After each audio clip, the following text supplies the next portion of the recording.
is not debatable is that we are on the banks of the Ohio River tonight, Synergy Field in downtown Cincinnati, Ohio. The 56th meeting between these two AFC division rivals, the Houston Oilers and the Cincinnati Bengals. That series dead even, 27-27-1. And these two teams enter tonight's fray trailing Pittsburgh. Steelers play tomorrow night. They are 3-1. The Oilers 2-2. Baltimore lost today. Jacksonville did as well. And Cincinnati a 1-3 mark.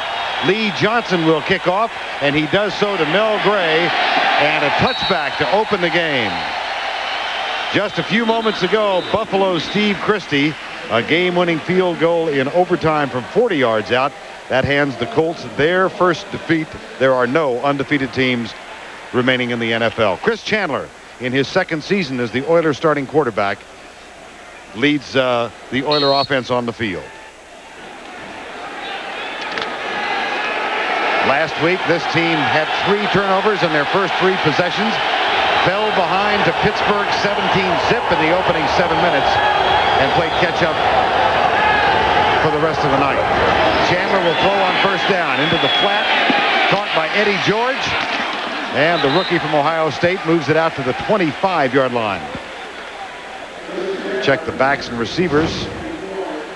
Chris Sanders, Lewis the tight end, Davis at the other wideout, and in the backfield, the H-back is Frank Wycheck and Eddie George, the running back. And up front, it's Hopkins and Matthews, Stepnoski 4 times in the Pro Bowl, Donnelly and Irv Eatman at right tackle. Second down 5.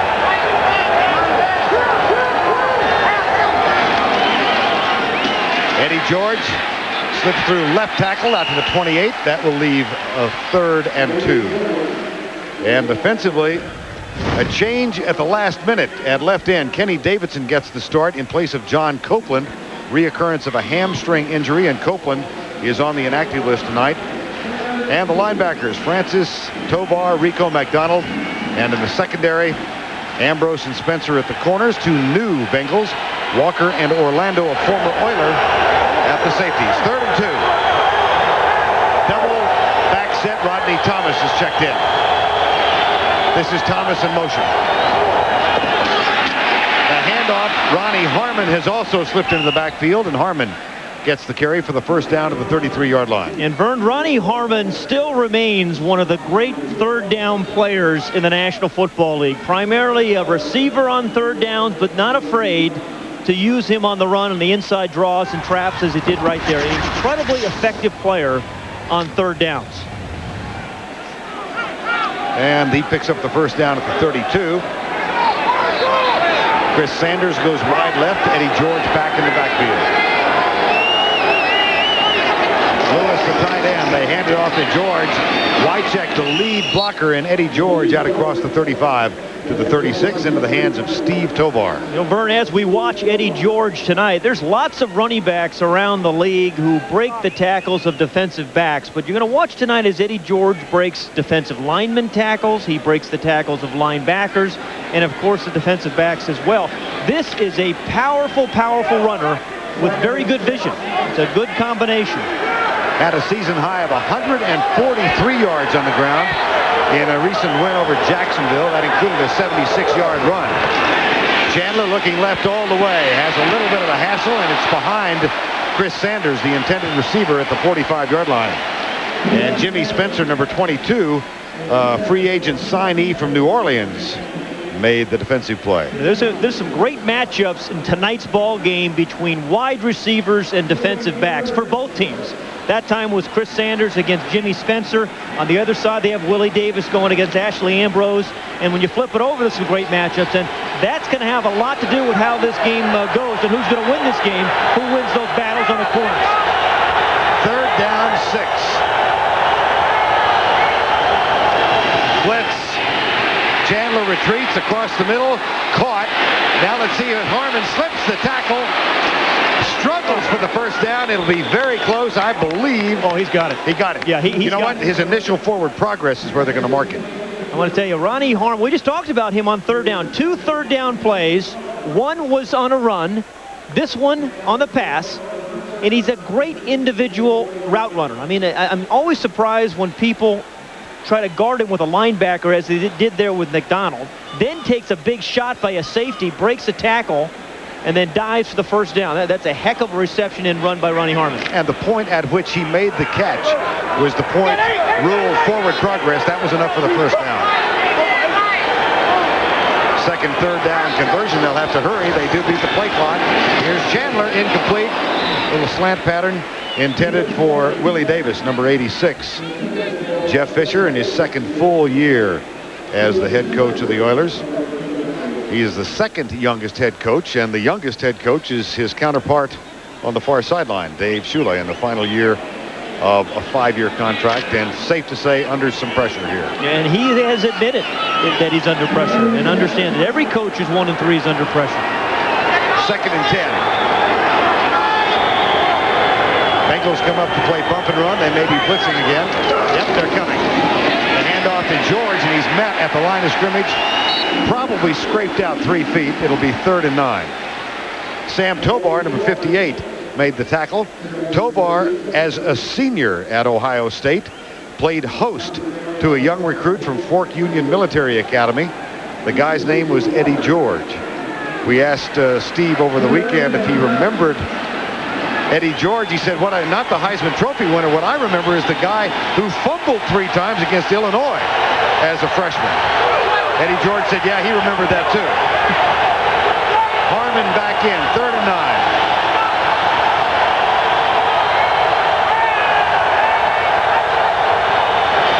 Corner blitz this time. Chandler with good protection, deep left side. Mix up on the route. Gracie Walker, number 27, defending. Yeah, there has been some good coverage early in this game by the Cincinnati Bengal defensive backs, because there was some great protection there for Chris Chandler. Had plenty of time. They pick up the blitz again. You see the inside blitz and the corner blitz also. Ronnie Harmon this time picks up the blitz. We've seen him run for a first down, catch a first down, then he picks up a blitz. But good coverage once again by the Bengals. Reggie Roby in his 14th year, first with the Oilers. Punts it very high. Corey Sawyer is the deep man. And he grabs it. Oh, boy. The heck of a catch. I'm not so sure about the wisdom of that one. No. Yeah. That almost proved elusive. I would venture a guess that Sawyer's heart is beating a little strongly right now. Time is called. By his own admission, is struggling a little bit here in the early going of this season, but he has not struggled against the Houston Oilers. He got his second start ever 2.5 years ago against Houston and lit it up for better than 300 yards. He hasn't slowed off since then. Well, they love the matchup because the Oilers love to blitz. They get a lot of one-on-one coverage with Carl Pickens and Darnay Scott. He throws it up, they jump up and catch it. Garrison Hurst gets the start at tailback this week. That does not please Kajana Carter. And here is a handoff to Garrison Hurst, and he goes over right guard, moves it out across the 15, and is down at the 16-yard line. Up front, let's take a look at who's in the lineup. Pickens and Darnay Scott at the wideouts. Tony McGee is the tight end. Hurst and Jeff Cothran in the backfield. And the offensive line. This has been a mixed-up bunch in the first couple of weeks. This will be the second consecutive week these 5 have started, anchored by Joe Walter at right tackle. Double tight end set now. Troy Sadowski comes in on second down. And Blake looks left all the way, finds his tight end, Tony McGee. First down, Cincinnati. Tony McGee, who has started now 52 straight games. In other words, every game in which he's worn a uniform of the Cincinnati Bengals. Defensively for the Oilers. With a 2-2 mark, they will line up with a very young defensive line. Cook, Walker, Henry Ford, and Robert Young. The linebackers, they miss Al Smith in the middle. He's on injured reserve. And the secondary may be the best in the NFL, particularly at the corners. 1st and 10. Blake back, rush coming. Deep across the middle, Tony McGee drops it. Catchable. Yeah, catchable and a very good read, first of all, by Jeff Blake, and then a throw. A little change of pace early defensively by the Oilers. McGee's down here at the tight end, number 82. Double coverage on the outside. Big gaping hole for the tight end. Kind of swats at it. Should have been caught. Good block, pick on a blitz pickup by Jeff Cawthorn, the fullback. Against this blitzing team, your backs better be able to block linebackers. Double tight end set again, 2nd down and 10. Twin receivers to the right side. And Blake flushed right. He has the capability of running. And this time he is forced out of bounds over on the far side by Gary Walker, number 96. Well, you know, he's had big games throwing the ball against these Oilers, but you mentioned as he scrambled there that they want him to run the ball more. I mean, Jeff Fisher was saying to us last night that, boy, he's killed us running the ball as well. And Bruce Kozlett, the offensive coordinator, says we're not doing those things like we did last year. You know, they had flashes of real offensive brilliance a year ago, but they have not been able to carry it over this season. On 3rd down, Eric Bieniemy makes his first appearance in the lineup, number 21. And Jeff Cawthorn is back on the field as well. 3rd down and 11. 5-man rush into the flat. It is caught by Bieniemy, but that will be way short of the first down at the 34-yard line. And Joe Bowden, of course, indicating that the play was short. Now, these Houston Oiler linebackers are awfully good. The defensive backfield is the best part of their defense, but these linebackers have to play well tonight in the passing game and in the blitzing game. Mel Gray, 6 returns thus far this year. Modest return average by his standards. And here is Lee Johnson, who is having a terrific season, averaging better than 50 yards a punt. This one, returnable. Here's been the problem. At the age of 35, look at him go. Oh. And there is a player down at the 35-yard line. Greg Truitt, the snapper, I believe. Yes, it is. Truitt went down as soon as the ball was snapped and contact was made. I think he did this on his own. I mean, all the blocking looked like he was supposed to go right. He goes on his own to the left. 43 yards later, he steps out of bounds. Draw play on 1st down and 10. Eddie George, big hole. Good downfield block, but it may be an illegal block. George is out of bounds at the 10, but this one might come back. By the way, Greg Truitt walked off by himself, and it appeared that he was poked in the left eye. And this play is coming back. Jerry Austin is our referee tonight.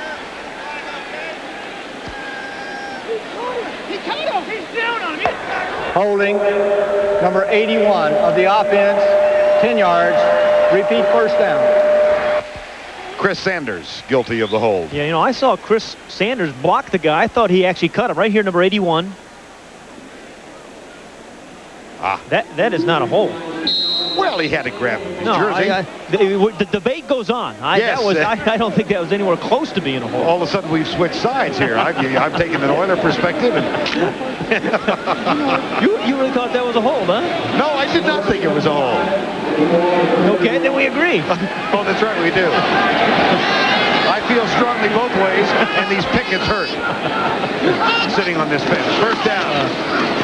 Eddie George jammed at the 31-yard line.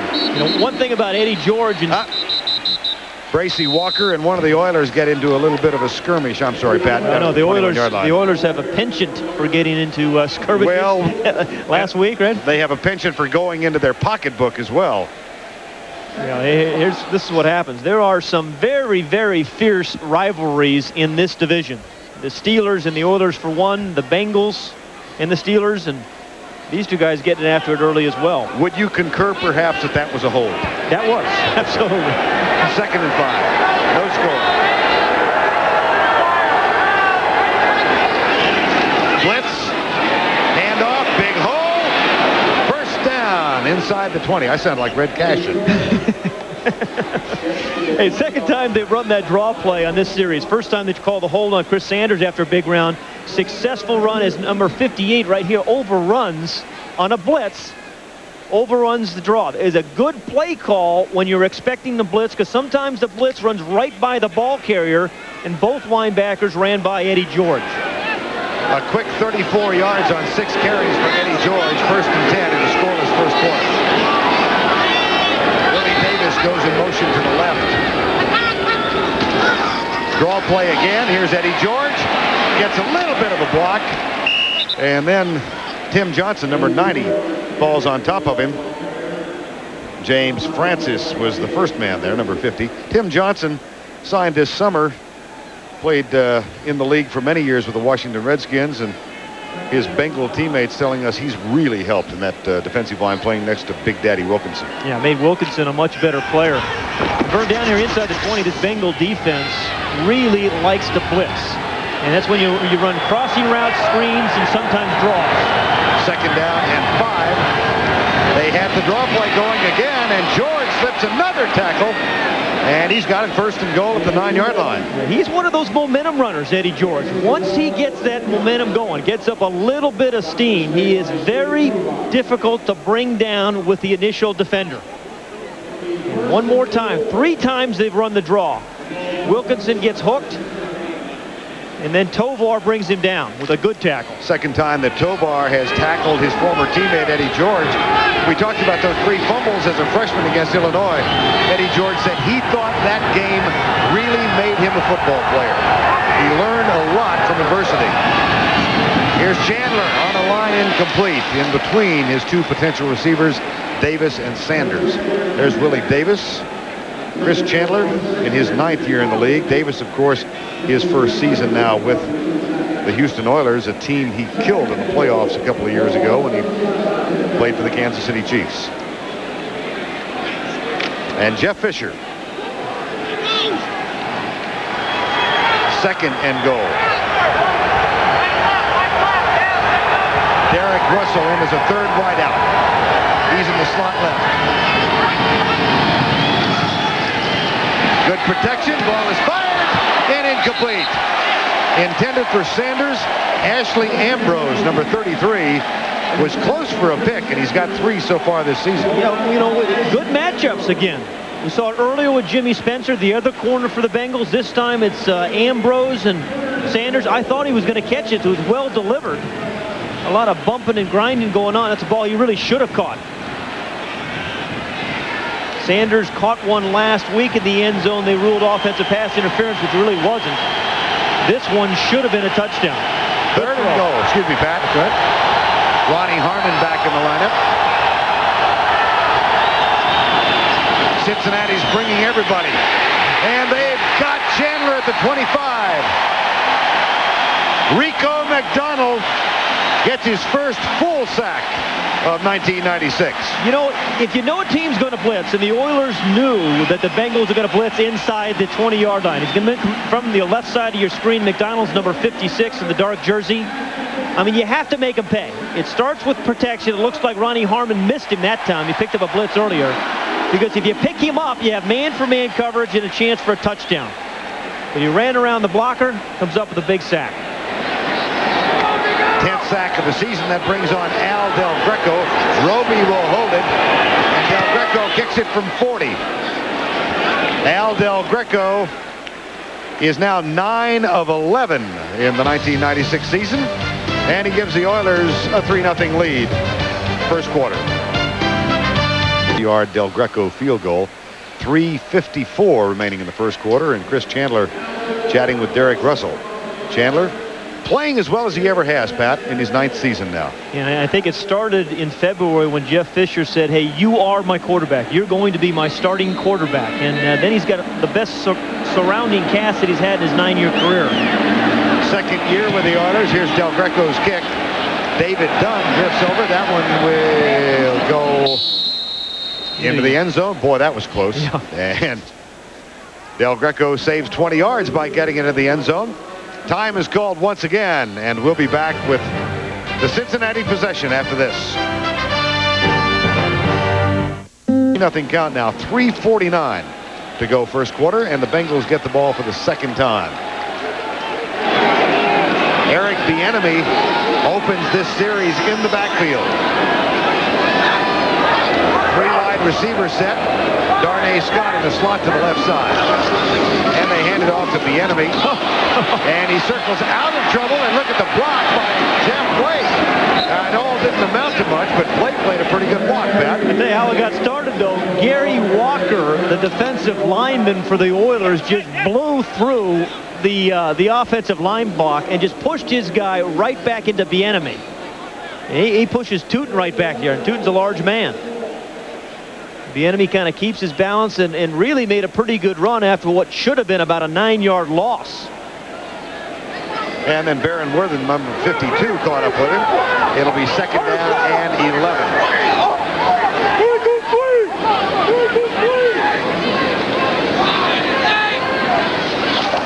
Blake, draw play, Bieniemy, and Garrison Hurst. And here goes Hurst. Out across the 40. Followed a good block by Willie Anderson, number 71, their #1 draft pick out of Auburn, who they're slowly pulling in or moving into the lineup. You know, watch over here, the tackle, number 71, Willie Anderson, lead the way for Garrison Hurst. Kind of crushes his man at the line of scrimmage. Good block by Brills, the center, and Garrison Hurst just kind of bobs and weaves his way for a 23-yard gain. 1st down and 10. Backs in the eye. They slip it to the short man.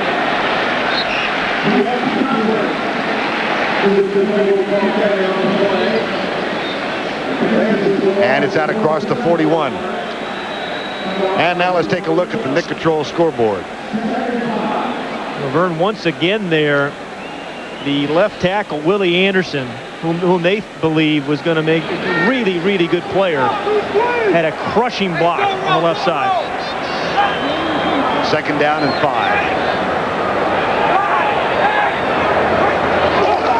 Quick flip, Carl Pickens. In a little bit of heavy traffic as he crosses the 50, and the Bengals move it closer to the 1st down. It'll be 3rd down and 1. Most defenses play these wide receivers differently. With Carl Pickens, you kind of lay off him a little bit because he doesn't have the speed. He's a physical kind of receiver. You lay off him, and then Darnay Scott on the other side with incredible speed. They try to jam him so he can't get started. But as the Bengals begin to move into scoring territory, they begin to look for Carl Pickens more and more and more. This one close enough to dictate a measurement, so the chain is brought from the far side of the field.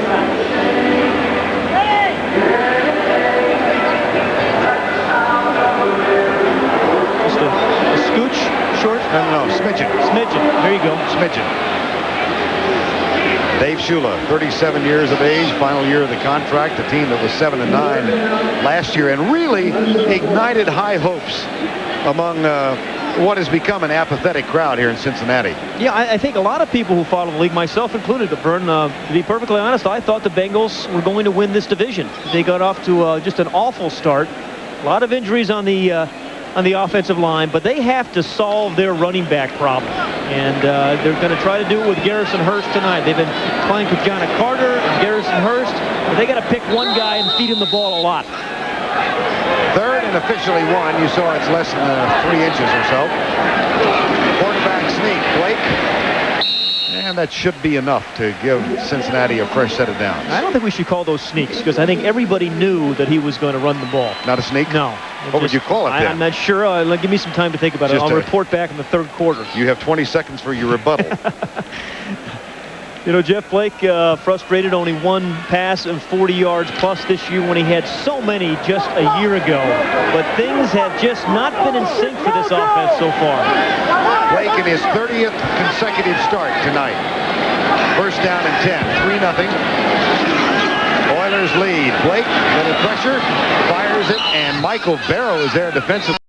Knock it incomplete, intended for Garrison Hurst, number 20. Of course, Pat, I'd be interested in your take on the acquisition or the decision to sign Garrison Hurst when he was placed on waivers by the Cardinals. Well, I think it tells you something that they have some real questions about Kajana Carter's health. I mean, Kajana Carter, there's Kajana Carter right there. He's only in 2 of their games, their 4 games, he has carried the ball less than 8 times, though. And I think he is one of those featured kind of backs. He was at Penn State, a guy that you have to give the ball 15, 20 times before he really has productive runs. 2nd down, 3-step setup. Carl Pickens slips through his hands. That's the 2nd drop tonight. And when you play this Houston team, you must be able to block the linebackers. This time, Michael Barrow, number 56. And he does get picked up on that left side by Tootin and Brom. So these guys are going to blitz 50% of the time. They blitz on first down. They blitz more than anybody in the league. And to win the game, your backs and guards and tackles have to be able to pick those guys up. From the 47, 3rd and 10. And they're not blitzing on 3rd down and long. Blake across the middle has his man. Darnay Scott. First down at the 32. For number 86, the 3rd-year man from San Diego State. And that's a change-up a little bit for Cincinnati, Vern. Remember last night, Chris Dishman was saying, hey, Darnay Scott only runs 2 routes. He runs an out and he runs a go. But this time they have him in the slot and they just work in the middle like a big tight end. Great protection, allows Jeff Blake to step up into the pocket, and he just throws a rocket into Darnay Scott. Well, we have reached the end of the first of 4 here in Cincinnati, Ohio. The Houston Oilers on top by a 3-0 count. 40-yard field goal by Al Del Greco. Gentleman in this game, Al Smith, middle linebacker of the Houston Oilers, injured in the first game, a loss to Kansas City, and under the rules of the sport that are now in force, he's on injured reserve for the rest of the year. He's very disappointed about that because he says he's going to be healthy in another 2 or 3 weeks. Baron Wortham has taken his place at middle linebacker in only his 3rd year rather. And now first down and 10. Jeff Blake. Garrison Hurst is the lone setback now, number 20. Garrison Hurst dances right. And he gets to the 28. James Robertson, number 90, moves over to left end. Well, the Oilers lead by 3 points here, but as you can see, no passing yards. That's a pretty awful circle. I guess you can't see that. I just covered the whole thing up. But no passing yards. Eddie George, good. There's Garrison Hurst. And Eric Bieniemy takes his place, not Kajana Carter. Yeah. Now, we were told that Bieniemy is going to play much more than normal tonight. Blake, nice timing pattern. Carl Pickens is driven out of bounds by Darrell Lewis, but he had enough, I think, for the first down. Yeah, but you see the cushion they give Carl Pickens. You play off Pickens and you jam Darnay Scott. But when you play off him like this and you get protection and timing like that, you just cannot stop that pass no matter how good you are. And Darrell Lewis, the right corner, number 29, is one of the best. But Carl Pickens is just so strong, teams rarely bump and run it. Gain of 7 on the last play. First down for 20 with the Bengals trailing by 3. Houston dancing around. Hasn't been quite as aggressive tonight as they usually are. Here's Blake being chased. Fires it deep, incomplete. Deep in the end zone for Darnay Scott. And a flag down at the 18-yard line. Ugly looking piece of yellow. Yeah, boy, that thing's old. Past the line of scrimmage.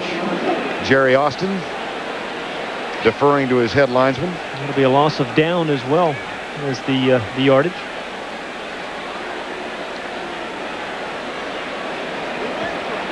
Yeah, Jeff Blake, even though he's moving around and running, he can still throw the ball with a lot of velocity.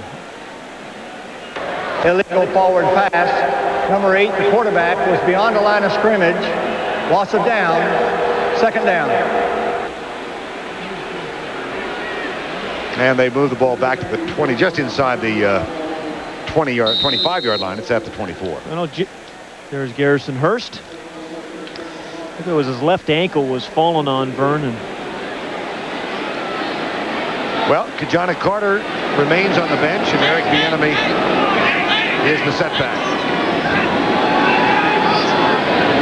Second and 15. That's Sadowski in motion. Blake with a roll to his right, pulls it up, spills it. Oh, nice defensive job by Chris Dishman, number 28. Dishman, Pat, was one of those who told us last night how upset he was about a quote that came from Jeff Blake. Blake was quoted as saying, "I know the Houston defense like the back of my hand." Yeah, well, he was one of them. Chris Dishman was one of them. Jeff Fisher mentioned it to us as well. Again, this is a real battle. That could have been pass interference, quite honestly, on Dishman. I think that one should have been called. But this defense suits his personality perfectly. I mean, aggressive defense, you blitz, you have to have corners that can hold up. Kajana Carter on the field for the first time tonight. He goes out in pass patterns, deep across the middle, incomplete for McGee. At the 10-yard line, ball was tipped. And it will be 4th down, and we're going to see Doug Pelfrey attempt to try this, tie this up. Everybody says, you know, you sit up in the stands, you watch the wide receivers as they're wide open, but there's a lot of hands you got to get the ball around. And that was Henry Ford, number 92, all 6'5" of them getting the mid up there. Doug Pelfrey, 7 of 8 for the season. This will be from 42 to tied up. And that one looks perfect. Young man who went to high school only a 10-minute drive from this football field across the river in Kentucky. Doug Pelfrey knocks one home. We're notched at 3. That's advocacy of him in the debate to open the game. Off to a nice start tonight. Yeah, 44 yards. He had a couple of good runs on some draw plays and some good blocking by his offensive line up front to give him some big holes there. But 44 yards thus far, and I think as he goes along in this game, I think he gets better and better, and he can be a terrific weapon for these guys in the 4th quarter if they keep games close. He waits on the sideline now as his teammates get ready to return the kick of Lee Johnson. Touchback on the first one, and this time they chase it over the right side. Mel Gray at the 5.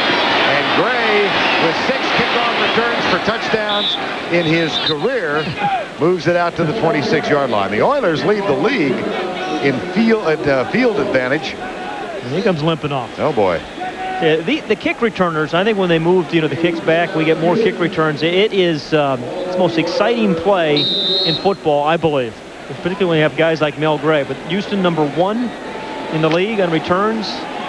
Get it out to the 32-yard line on average. Only brought it out to 26 this time. Yeah, poor return. Yeah. 3-3 ball game, 1st and 10. Chandler comes near side. Fires it. Nice play. Out to the 40-yard line. That's Derek Russell, number 85, who makes the catch. Derek Russell is one of those guys for the Oilers that plays in the slot. Anytime you're the slot receiver, you're the physical kind, the guy that's going to take a beating. You run all the routes over the middle. You have to run through linebackers and safeties. You get knocked around a lot. And Dick Corey, one of the Oiler coaches with whom we were speaking today or this week, was saying, hey, Derek Russell could start on most teams in the National Football League. He is that good and that tough inside. Gain of 15 on the Russell catch. And Chandler, they hand it to Eddie George. He goes out to the 43-yard line. One of his other old teammates, Dan Wilkinson, put a stop on him. Dan Wilkinson, there he is. Big Daddy, number 99, playing pretty solidly this year. You know, Dave Shula the coaches were saying they have never been disappointed with him. So many expectations were put on his shoulders when he was drafted as the number 1 pick, as you see in '94.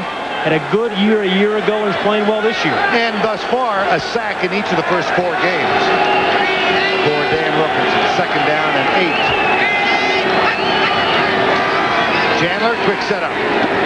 Pops it out. That one's caught by the H-back Frank Wycheck, number 89, came over from Washington and really ignited his career with that change. Yeah, and he has that rapport with Chris Chandler a little bit like Troy Aikman has with Jay Novacek, or had with Jay Novacek when Jay was playing. I mean, Wycheck is not going to beat you for a lot of 40 and 50-yard plays, but moves the chains, is a dependable guy. You can dump the ball to him on a big target, as he did right there, and picks up a first. At the 48-yard line. Chandler back, he's 4 of 9, screen pass.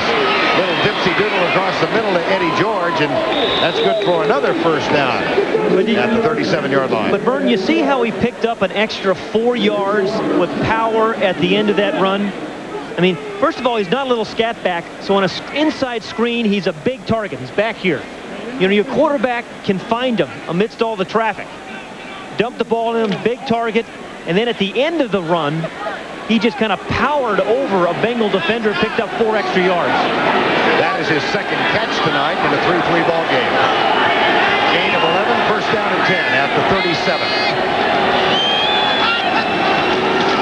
Draw play, George. Oh, my goodness. He is something to watch, isn't he? Again, the power run. You know, it all starts with vision. And vision sometimes is a seeing thing, and sometimes it's a feeling thing. Feeling where people are. But you start by looking.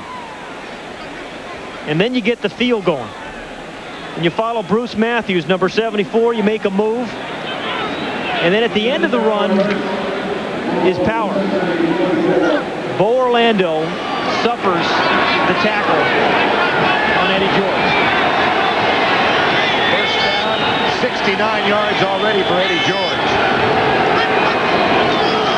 Chandler finds another open receiver. It's Wycheck down to the 15-yard line. Frank Wycheck with the grab. You know, Vern, it's got to really be tough on Kajana Carter, I think, in particular, to watch the success of Eddie George tonight and this season. Kajana Carter, the #1 pick at the 95 draft, there he is, who has not been able to get his career going. A devastating knee injury a year ago, has not gotten enough ball carries this year, and now sitting on the bench tonight for the most part. Whereas Eddie George had made the transition very easily, very smoothly, and quite well. First and 10 in a 3-3 ball game. Derek Russell is the motion man. Bengals are blitzing. Eddie George gets the ball and drives inside the 10 to the 9-yard line. This is a young man who grew up in Philadelphia and told us last night that there was a decision made for him to go to Fork Union Military Academy in Virginia after his sophomore year. Some discipline things, and he said it really made him a man. It was the best thing that ever happened to him. And his mother was a strong person in his family. The mother forced him to go there, and he said, hey, it would have turned out a lot differently for me if I didn't have a strong mom. Second down, 6. George comes right. This time James Francis is up high, number 50, to lead the charge. Yeah, James Francis, number 50, does a lot of different things for this Bengal team. He's a good blitzer, as he does here. This is just kind of a run blitz. Runs through a tackler. Good coverage guy. Pretty good all-around versatile linebacker. From Baylor. And now on third down, they pull the tight end. Ronnie Harmon checks into the backfield. And 3 wideouts. 3rd and 6. Chandler lobs it deep for Wycheck, and he's got it for a touchdown. Flags are also down, but Frank Wycheck gets his 3rd touchdown grab, and Jerry Rome's beard gets a little longer. That is just a great catch, because James Francis, number 50, has him covered. I mean, you can't cover a guy a lot better than this. The 5th straight completion by Chandler on this drive. The great concentration by Wycheck. And when you get into scoring territory, you need to move the chains on 3rd down. Frank Wycheck is a guy you begin to look for. On the defense, that penalty is declined. Touchdown. Interference took place in the end zone. Wycheck makes the grab, and Jeff Fisher's team has jumped out to a 6-point lead with Al Del Greco's extra point forthcoming. I'll tell you, the Oiler offensive line was very good in that drive, and as we said, Chris Chandler, 5 of 5. James McKeon is the center now. Number 87, Roby will hold, and Del Greco tries to tack on the extra point. Take another look at that Frank Wycheck grab in the end zone for the touchdown. Talk about rapport. This is it. You just kind of lob it over the linebacker, hope a strong-handed tight end can make a play, and Wycheck did.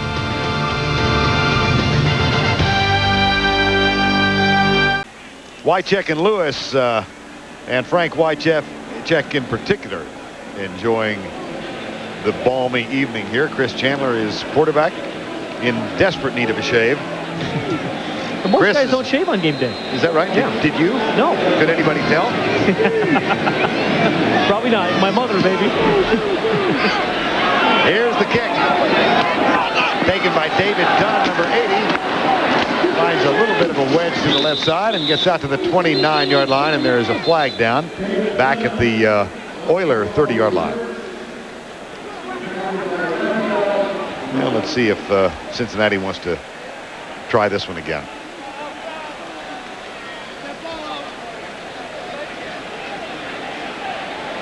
Offsides on the kickoff, number 26.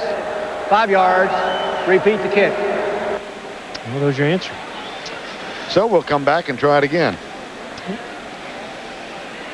Russ Purnell, the special teams coach. He did shave today. Yes, he did. See, the coaches. Yeah. Coaches have to shave on game day. Well, and most players don't shave because it's, you know, the sweat, it stings, and the chin straps and all that kind of stuff. It also stinks. Yeah, absolutely. Yeah. 10-3, Houston. Purnell chats with his group. Jeff Fisher, second year as the head coach. Fisher, of course, played collegiately in Southern California as a defensive back. He had some pretty good company back there. Let's see, Joey Browner. Heard of him. Ronnie Lott. Know him. Dennis Smith. Yeah. Who do you think they picked on? Now, which one of those three was a 7th round draft pick and not a number 1? And here's how small this world of football can be. Their coach in 1980 at Southern California and Los Angeles was the Redskins' current coach, Norv Turner. Yeah. Well, one of his teammates at Southern Cal was one of his players right now, Bruce Matthews. Well, that was only the last 2 years. Yeah. The first 2 years, it was Clay Matthews who was his teammate. It goes on and on. Ah, this is like incest. There's the kick. Over the shoulder catch made by Jeff Hill. And there's an open field clip. Gerald Dixon. Nothing unseen about that one. So that one's going to come back and cost the Bengals plenty. Illegal block from behind. Number 51 of the receiving team. 10 yards. First down. Tom Tumulty it was. Nope. No, you had it right. Yeah, Dixon. Yeah, that's an easy call. As quarterback, you hate coming out in the shadow of your own goal line.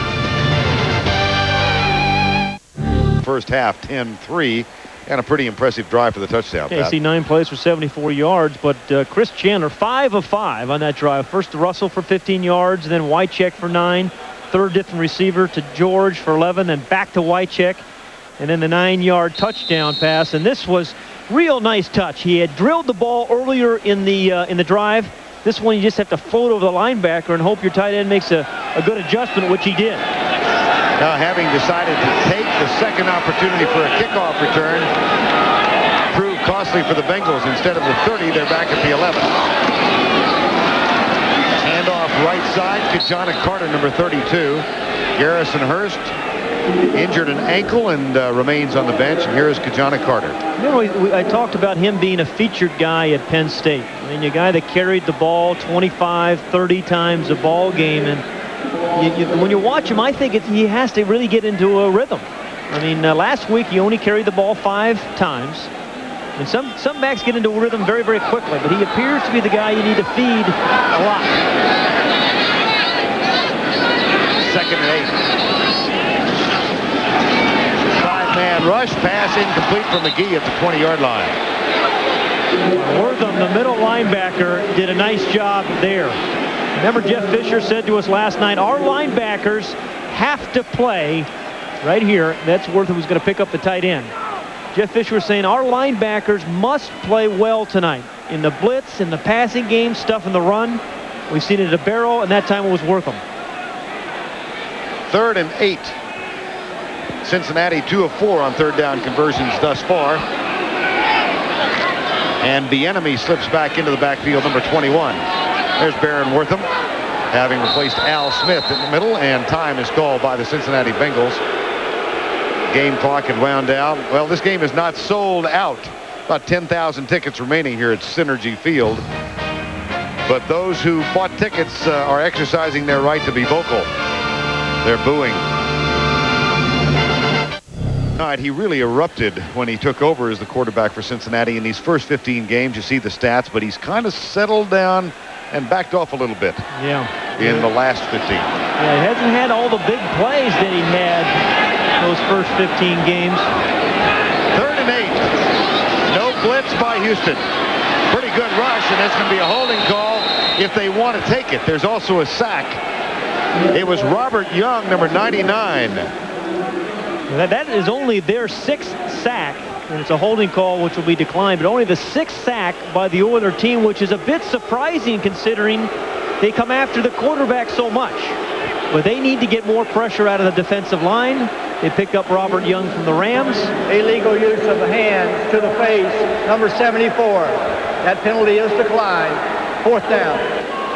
Remember, Lee Johnson was talking about punting uphill to us last night. This is a good shot of the severe downward slope because of the baseball field here. Now he's punting from just down the left field foul line. Johnson gets the snap and sends this one very deep, but returnable. Mel Gray back to the 40, and there's a flag back at the 2-yard line. Mel Gray, Eric Metcalf, those guys are so exciting when they touch the ball. I mean, you always think there's going to be a touchdown at the end of the play. Holding? Oh, boy. I don't know that Houston's going to want to take the penalty here. No, I don't. They have excellent field position. 52-yard punt, but again, a fine return of 18 yards.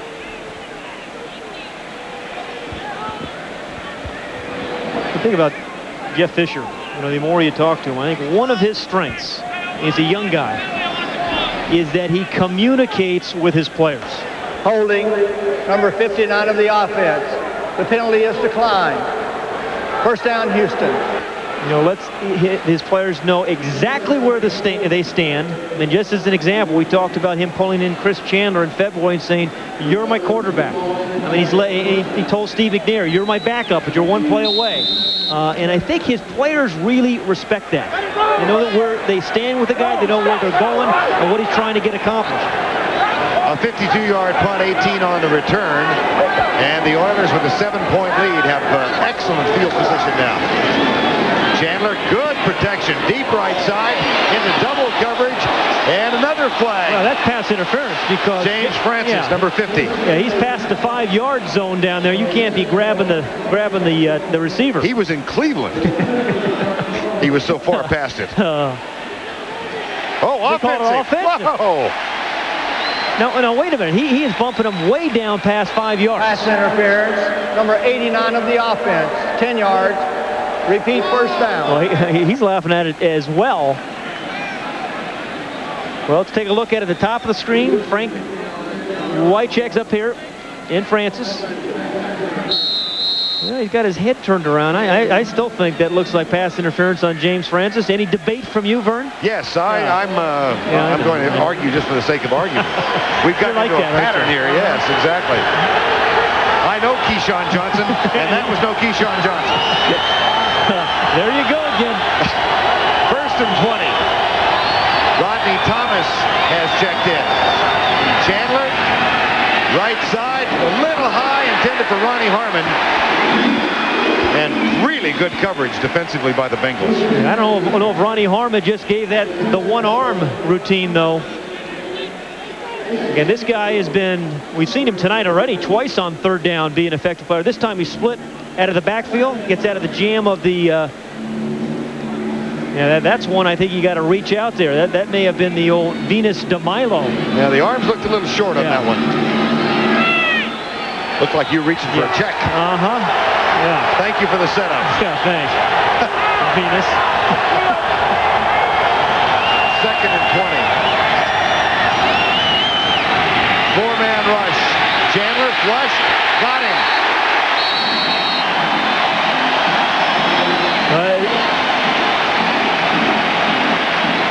Big Daddy Wilkinson and Artie Smith. Big Daddy, 5th straight time he's gotten a sack in their games. They blocked McDonald on the outside. Wycheck on McDonald. But that it forces him to step up right into the waiting arms of Dan Wilkinson. And for an interior lineman, generally don't get a lot of sacks. He had 8 a year ago. He's got 1 a game this year. Francis looks on. 3rd and 25. Stunts by the defensive line. Chandler up. Settles for the alternate receiver. And Wycheck barrels past the 40. Fumble. Picked up. That's right. Here we go. Jimmy Spencer has it. It's a foot race. Ronnie Harmon chases him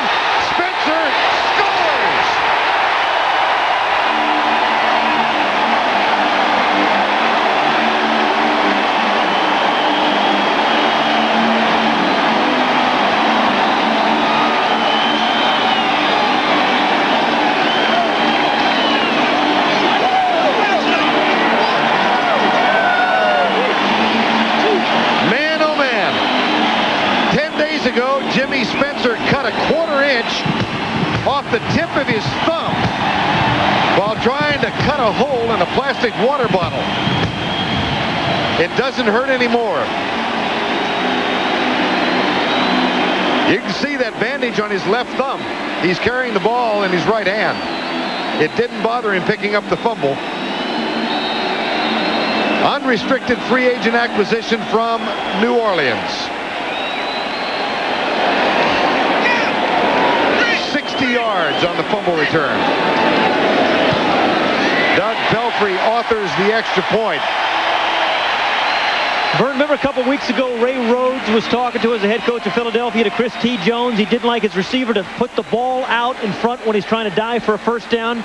89, Frank Wycheck first does a good thing. He blocks the blitzing linebacker. But you're going to see at the end of this run, he's trying to stick the ball out. Now, he is nowhere near the first down marker. And when that happens, sometimes the ball gets knocked loose. Jimmy Spencer picks it up 55 yards later. There's reaching out. It was the helmet of Sawyer that got it out of there. And 55 yards later, bad thumb and all, he's in the end zone, and then he's underneath the stands. And after that, it was a matter simply of thumbs up.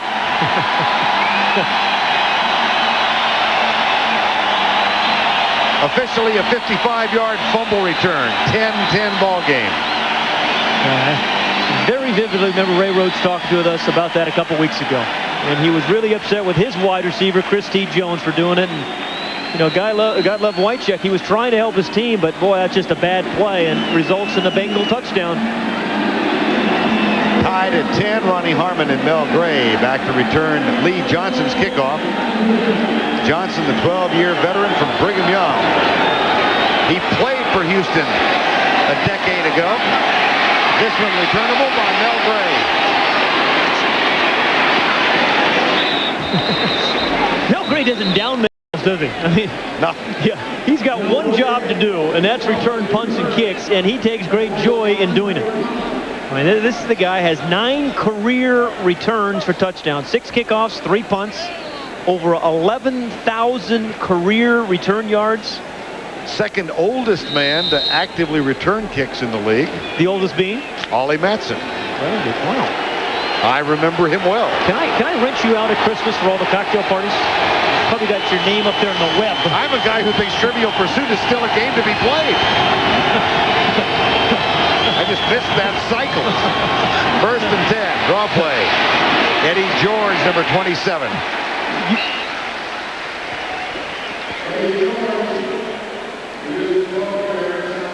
Fumble recovery for the touchdown. Last time, 1992.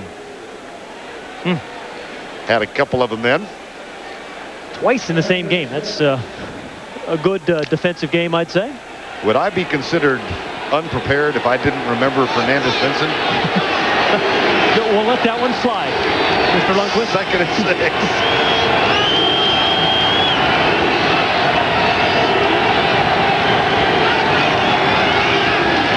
Draw play, George. Out to the 37-yard line.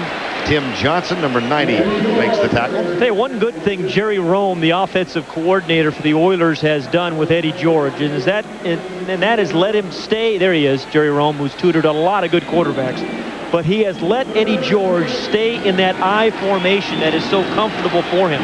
You know, he doesn't play halfback. They don't move him around. He gets deep in that I, and he's very comfortable running from that position. Jerry Rome is looking more and more like Willie Nelson. Third and 3. Stunts. Chandler underneath to Ronnie Harmon. Wide open. Wow. What a defensive mistake by the Bengals. There is a flag down.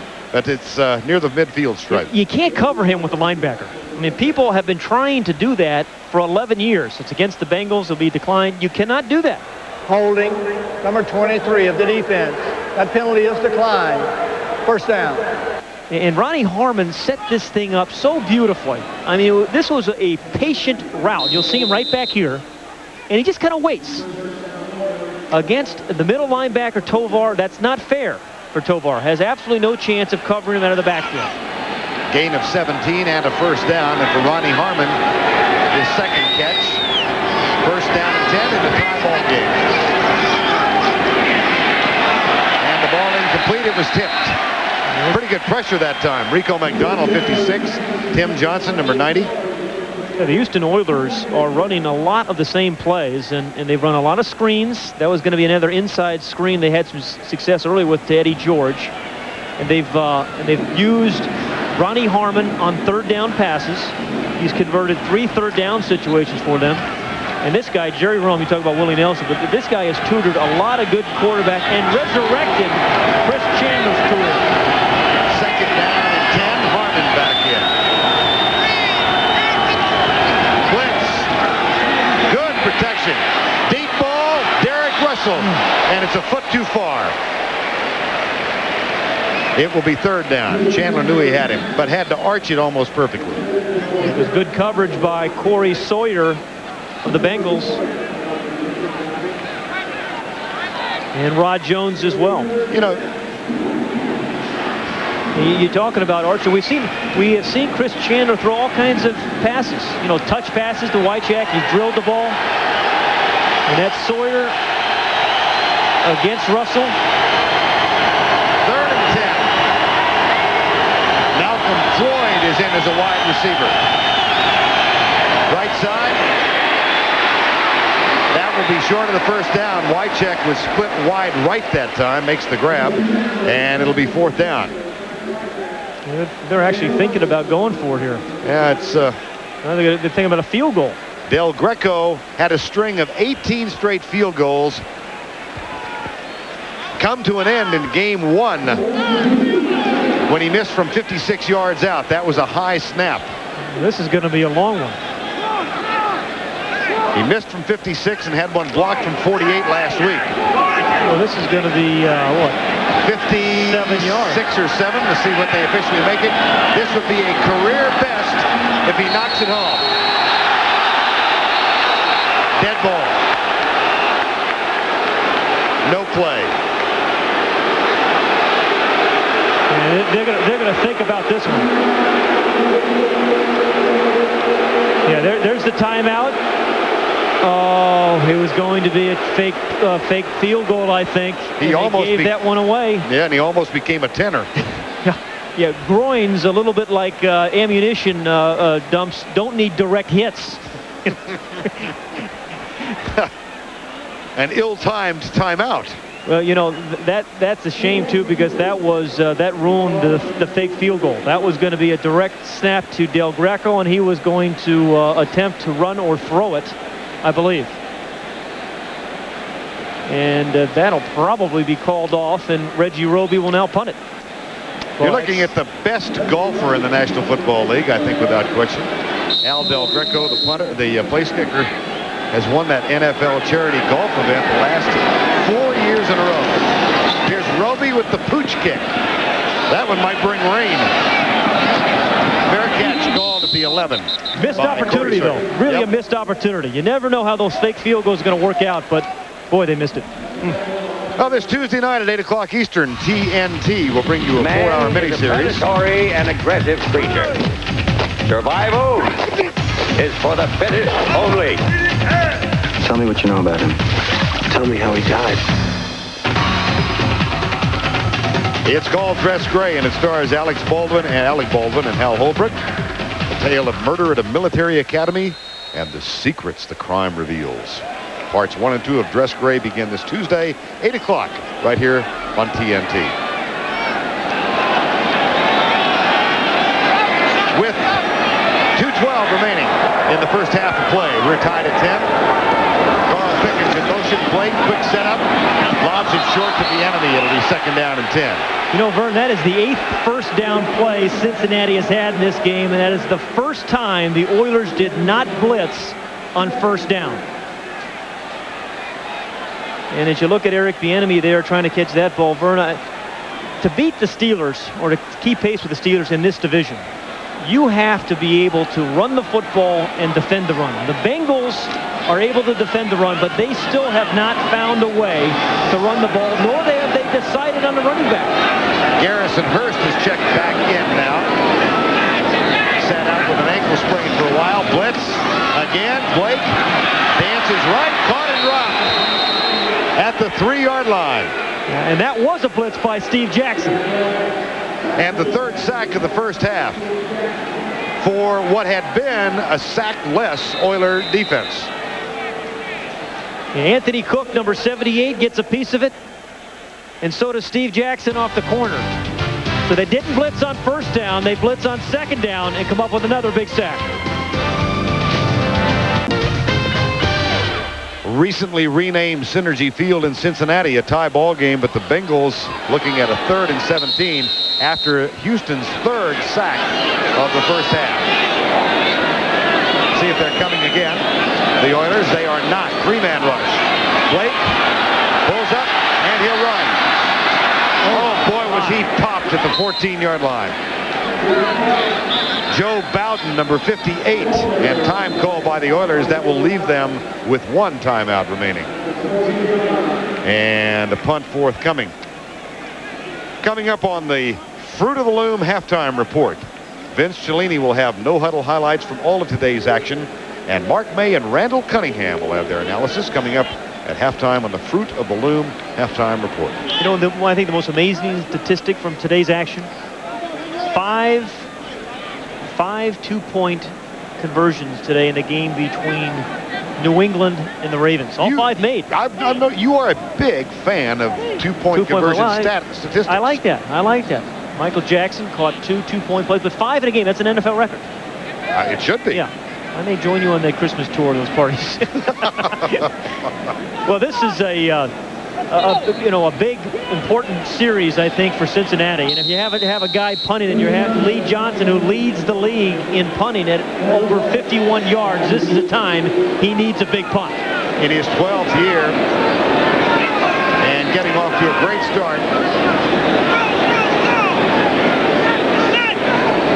But they have been returned. Now here's the punt by Johnson. This is not a particularly good one.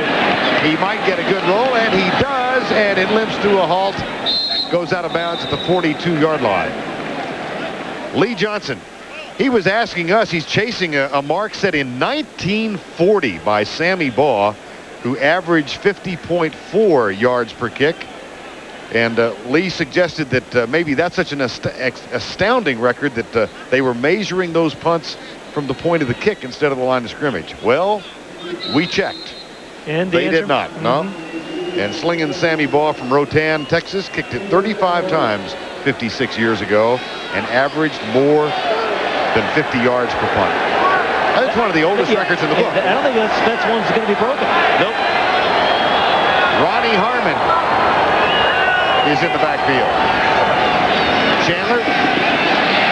3-man coming, picked off. Intercepted by Jimmy Spencer. What a night he's having. Thumbs up again. Siskel and Ebert just called in. 2 thumbs up. Oh, man. Oh. I'll tell you, I don't know whether he hit his hand on a helmet and didn't get a big enough velocity on this ball, but this ball floated out, and a good read and an easy interception for Jimmy Spencer because there just wasn't enough steam on. Oh gosh, he got creamed. Artie Smith just creamed somebody. But it perfectly read. Here comes the block right there. And now the Bengals, with 2 timeouts remaining, have an excellent chance. Fumble return of 55 yards for a touchdown. Chris Chandler with an injured thumb. Garrison Hurst in the backfield. Blake back into the flat. Overthrown. Boy, was he and Hurst had a bunch of room. Boy, he catches that on the move without having to adjust, and he's going to pick up at least 20 yards, and maybe with his speed, score. The enemy in. So is Jeff Cothran. Dave Shula peering up at the Jumbotron scoreboard here with the replay. That's become standard now in the league. 2nd and 10.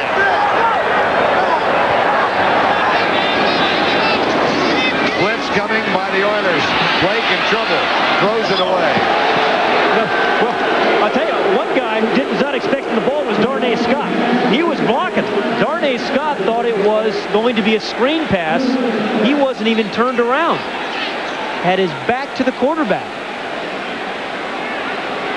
Well, Blake has got some anemic numbers tonight, 5 of 14. Yeah, watch Darnay Scott down here. That guy is not looking for the ball, I promise you. You don't think so? Yeah, the ball was thrown to him. The enemy and Hurst in the backfield on 3rd and 10.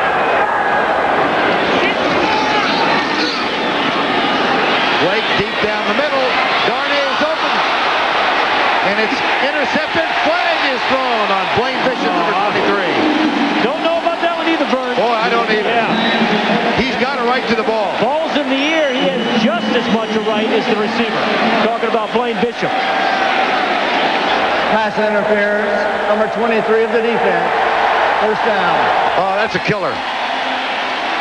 Well, as we say in the commercials, you be the judge. But no, I think he's going right over the top. I think that's a clean. He has a chance to go up and get the ball.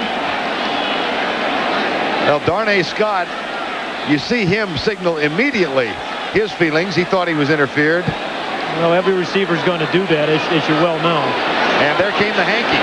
29-yard penalty. 1st and 10 from just outside the 10. Draw play. Oh, my. I don't know about that play. Make a wish. Let's regroup. I think 3 guys had a handle on either leg. Cincinnati with 2 timeouts left, and they do not choose to use one here. The time will not be the issue for them, and it's the blitz on the Bowden and Barrow on the outside, and these linebackers for the Oilers have played well in this first half.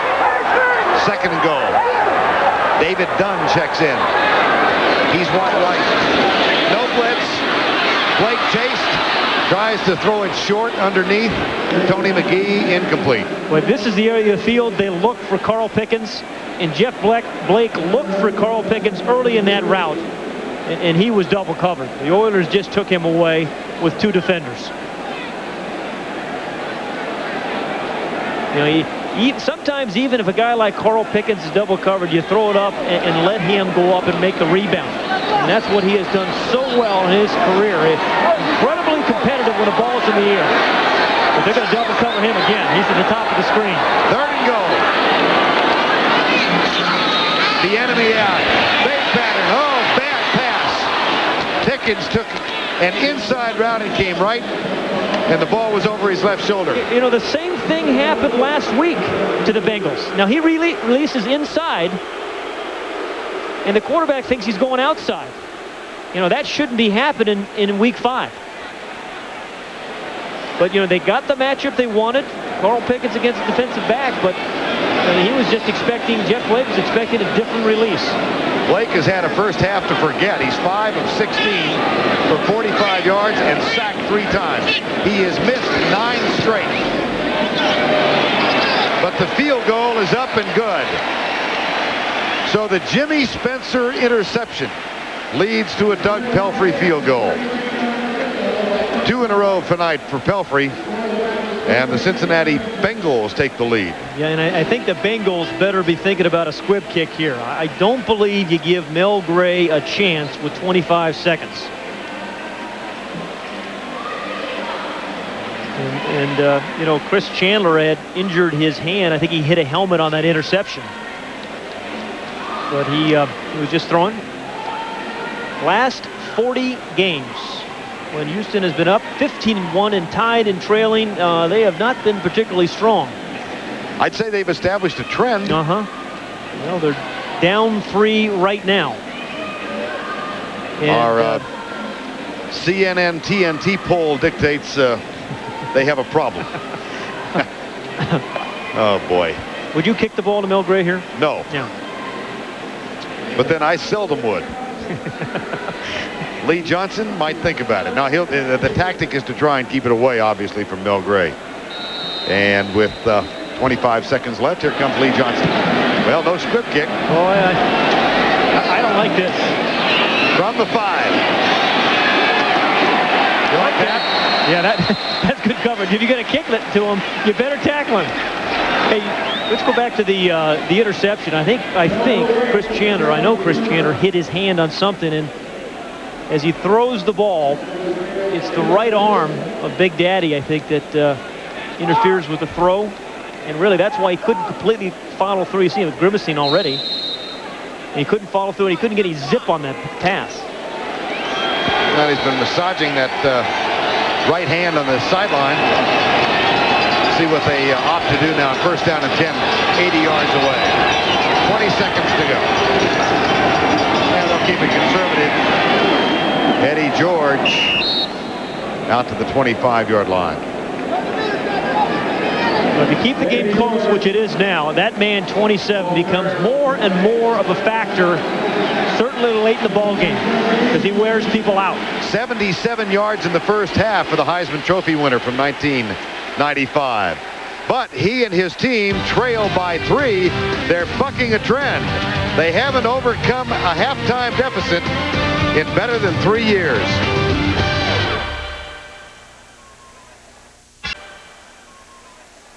To this score, this is the 4th straight week we've had a 13-10 halftime break. Interesting game, though, because Houston seemed to be on the verge of dominating this thing, and yet 2 turnovers have proven costly for them. You know, particularly one there, the interception right in the 2-minute drill that Houston was running. Jimmy Spencer made a real nice play. I think what happened, you know, it looked like Chandler couldn't get any velocity on the ball because his arm was interfered with by Big Daddy. So you can see the ball floating out there, easy pick off by Spencer. He gets out of bounds. And then I think a controversial play after that, they called a pass interference on Blaine Bishop. Now, I think he is going for the ball right there, has every right, almost picked it off. If he intercepts that, I don't think that was interference. I think Jeff Fisher didn't think it was interference either. This was on tape right before, his team had already run into the locker room. Well, Jeff Fisher pleading his case as his team goes down by a 3-point count at halftime. And they do so despite the fact they had 176 yards of total offense. And let's talk a little bit about Cincinnati. Jeff Blake really ineffective in the first half. Yeah, you know, they got to him 3 sacks, so they're putting some pressure on him. They continued not to be able to run the football. And until they solve that problem, they're not going to be able to compete in this division, and they're not going to win this ball game tonight. I don't think. You've got to be able to run the ball and stop the run in the division. You know, they still haven't really decided who that guy is. Nobody's really stepped forward and won it. You see the total yards, only 76 by the Cincinnati Bengals. The 2 turnovers really have been the difference in this game. 5 of 16 for Jeff Blake, and he missed his last 9 passes of the first half. And now it'll be up to Al Del Greco, who will kick off as we get underway with the 3rd quarter of play. Beautiful night in Cincinnati. A team that is struggling, having finished 7-9 a year ago after back-to-back 3-13s, and a Houston team that finished 7-9 last year and is trying to right things. Del Greco hooks this one left, taken on the run by David Dunn, number 80, and he is popped as he gets across the 28-yard line and down at the 27. In the first 4 games of the season, in the first 4 games, first half of the season, Cincinnati with 11 points. They've really struggled in the second half, though, Pat. Yeah, well, they struggled in the first half of this ball game, but you see what's happened. Only 65 passing yards they've averaged in the second half. Only 7 points. Just have not been productive. It started early in the year because the offensive line was in disarray, but they have those guys back now for the 2nd week in a row. No more excuses there. Blake hands it off and gets a couple.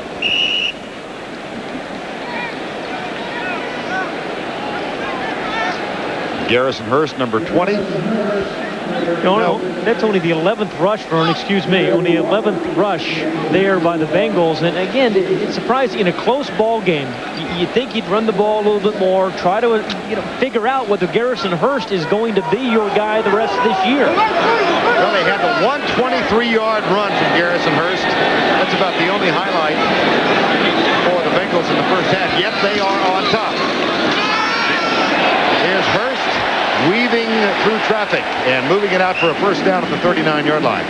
We've talked a lot tonight about the torn anterior cruciate ligament suffered by Kajana Carter last week.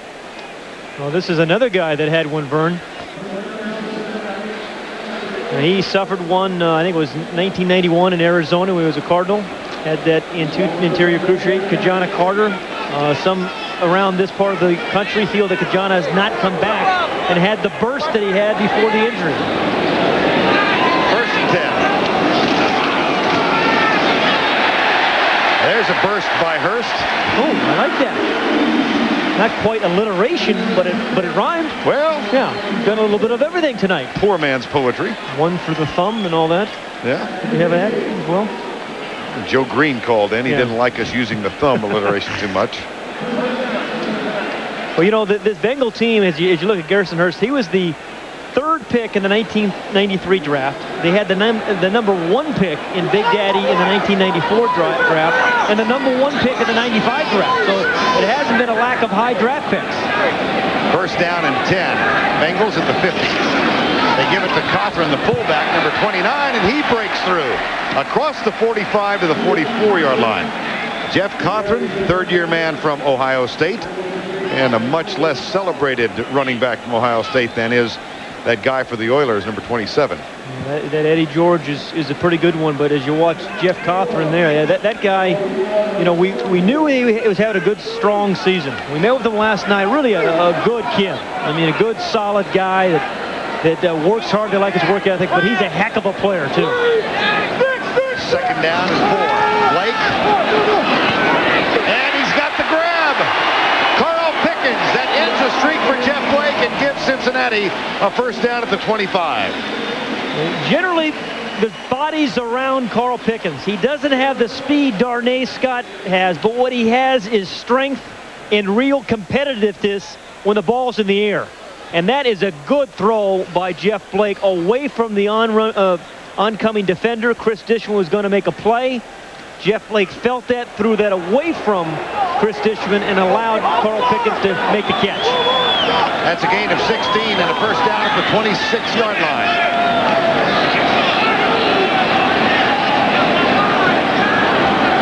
Blitz. Oh, they got him.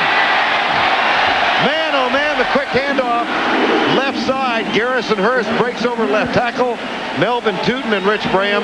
What a huge hole. Yeah, and you don't want a slowly developing play against a blitz. You want to open something to come in, open up very quickly. They get a quick trap. There's a tremendous hole there. And again, no power plays, no traps. Against a blitzing team, give it to your tailback and let him dart and find a hole. 62 yards on 7 carries for Garrison Hurst. Play action. Blake still has it. Comes left for Tony McGee. 2 flags are down, and so is McGee. Tony McGee gave it a pretty good Oscar job as he laid on the ground and fell down a couple of times, didn't get back. All part of the pattern, of course. Got back and ran a crossing route. Appears to be against Houston. Interference. Just the kind of opening drive that David Shula wants in this second half for his Bengal team, a team that's struggling. Illegal contact, number 56 of the defense. That penalty is declined. First down. So McGee hooks up with Jeff Blake, 2nd consecutive pass completion. And you get a perspective over Jeff Fisher's right shoulder.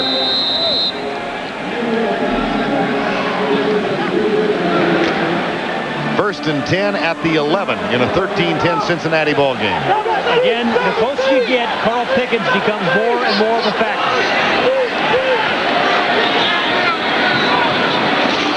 Quick setup, Blake. Left side, Darnay Scott out of bounds inside the 2. They can pick up a first down. Double coverage on one side, the Pickens side, so you find a single coverage with a cushion. That's even though that's Darnay Scott, that's easy Pickens. Oh, see, it's hey, I can do it too. It's contagious. I can play this game. Yeah. Darnay Scott will sit out now. Backs in the eye, caught from the short man. And Kajana Carter checks in as a deep back in the eye. 2nd and short. Lob pass, fade pattern. Carl Pickens. Contact and no flag. Oh, Pickens thought he should be the beneficiary. And Chris Dishman is going, right there with Carl Pickens. And then they were both talking about that this week. Dishman says you got to be able to time your jump, get your hands on him, and make a play. And that's usually Pickens wins the jump balls. Jeff Blake was chatting with us yesterday, and he said you can't believe the verbiage between those two guys, Dishman and Pickens. Third and short, touchdown, Cochran. They slipped it to the fullback.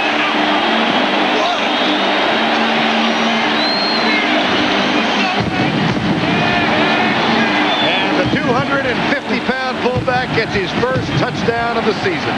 Wouldn't you love to see Dave do a little dancing too? Hey, this is pretty impressive. Yeah.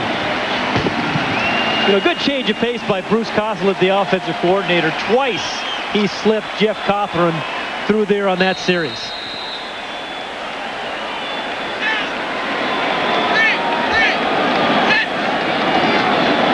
Doug Pelfrey's extra point is up and good. You give your Bruce Coslet, you throw the ball a few times, you give the ball to your tailback, and then when you need a touchdown, you slip it to the fullback. He bounces outside, gets across the end zone, you have another touchdown. In the NFL, Jeff Blake with 3 completed passes on that drive, and then they slipped the ball to Jeff Cothran. And the Bengals, who lost a miserable game according to their coach in the opener against the Rams. Dave Shula said that's the one he'd like to have back. And they lost last week to Denver at home. Here's the kick. And Mel Gray will grab it at the 5. Mel Gray still on his feet as he gets across the 30 and is down at the 31-yard line. Let's go back and take a look at the touchdown. Everybody's expecting the tailback to get the ball in this formation, and then they slip it right here to the fullback. A clever little call. And Cothran was able to, even though he's lined up very close to the quarterback, have enough agility to be able to bounce it off some penetration to get the end zone. So good play calling, good run by Cothran. Houston led it at one point, 10-3. They have seen Cincinnati score 17 unanswered points. Chandler has it, hands it off to Eddie George, and he is met and driven back by Rico McDonald, number 56. That's a gain of 1. And McDonald right here, the linebacker, right next to the umpire. Again, getting lots of protection because he's uncovered. He's got defensive linemen in front of him, and he's supposed to make the plays. The defensive linemen suck up the blocks. The linebacker, McDonald, makes the tackle. Second down, 9. Willie Davis in motion, number 86. Eddie George met at the line and driven backwards. This time it's Kenny Davidson who got the start tonight because John Copeland felt another twinge in his hamstring and is on the inactive list. Well, the Cincinnati Bengals had a great opening offensive series. In the first 2 downs, they've had a good defensive series for the Oilers. So this is a time for Chris Chandler to get this going. There's John Copeland. Nice suit. Yeah. Whoa. What color would you call that? Ochre. Taupe.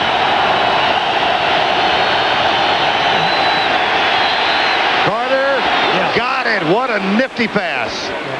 Just when the crowd's getting involved, just when Cincinnati's sensing some momentum, your quarterback gets good protection, hangs in the pocket, and drills the ball to Chris Sanders. His first catch of the evening. This is a guy who led the National Football League in yards per catch a year ago, 23.5. That yardage is off by 4, but even his coaches say he's not playing as well as he did a year ago. Facing a lot of double coverage, Chris Sanders. That was 14 yards. His first down, draw play, Eddie George. Boy, they have had success, Vern, on that draw play, haven't they? Oh. They have run the draw play at least 6 times. And each time, Eddie George has picked up a minimum of 7 yards. A little delay route. Number 20, real deep in that I formation. Just kind of feels it, senses it. Donnelly, number 77, gets a real good block. Stepnoski gets his man, and then he gets 3 extra yards, cheats the defense out of 3 yards with real power. Eddie George with 88 yards on 18 carries now, 2nd and 1. Here's his 19th carry, and watch him go! No flags in a foot race, and Eddie George is in the end zone.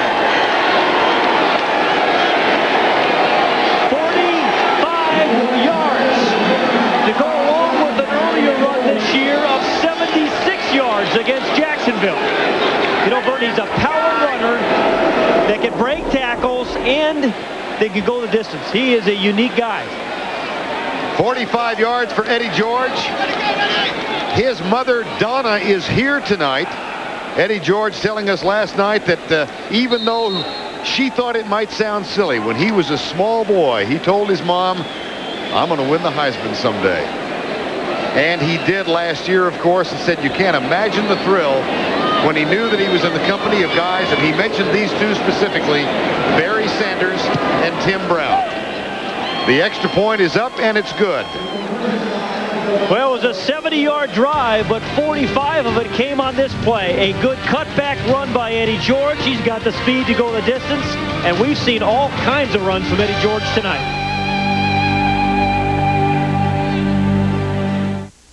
Football League, and it is intended for the private use of our audience. Any rebroadcast or other use of this telecast without the express written consent of the Cincinnati Bengals and the National Football League is prohibited. Back at Synergy Field in Cincinnati, Ohio, where things have gotten a little tighter. And here is the kickoff from Al Del Greco. Corey Sawyer comes up and grabs it at the 15. Sawyer down at the 28-yard line. 45-yard kickoff, or touchdown rather, by Eddie George. He's got 133 yards for the night. Time has been called. Play of the day. Packers, Bears, Favre, and Antonio Freeman just wants the football. And a touchdown, and the practically amazing Isuzu. Play of the day. I think the happiest people in America are guys who got Brett Favre in their rotisserie football leagues this year. And Dave Shula looking at those still pictures. Let's go back and chart the last drive. Yeah, 5 plays, 70 yards. Chandler to Sanders was a 3rd down, 14-yard play. Then George for 9, and then really a terrific 45-yard cutback run, and did a lot of that on his own. And you're going to see the cutback. We've seen power runs from him. You know, we've seen him run over people. This was just a speed run. A very versatile player. Blake hands it off, and Garrison Hurst comes right, gets to the 30-yard line. Now, we said until you can run the ball and defend the run, you're not going to catch the Pittsburgh Steelers in this division. The Houston Oilers have found a way to run the ball with Eddie George. Dave Shula still looking for the right mix, the right halfback to be able to carry his team. Kajana Carter, the second part of that mix, is in the lineup now with Eric Bieniemy. Carter directly behind Jeff Blake.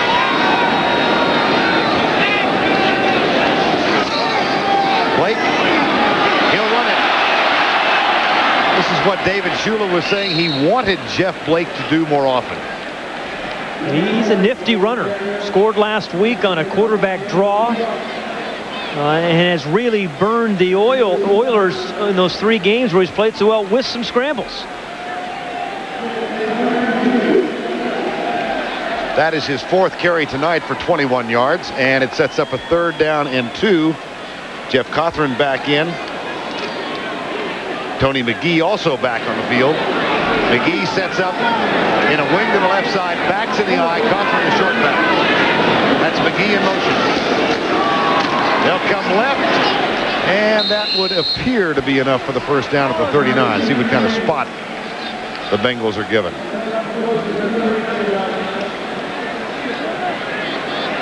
And Jerry Austin's going to call the chain out and see if they got enough.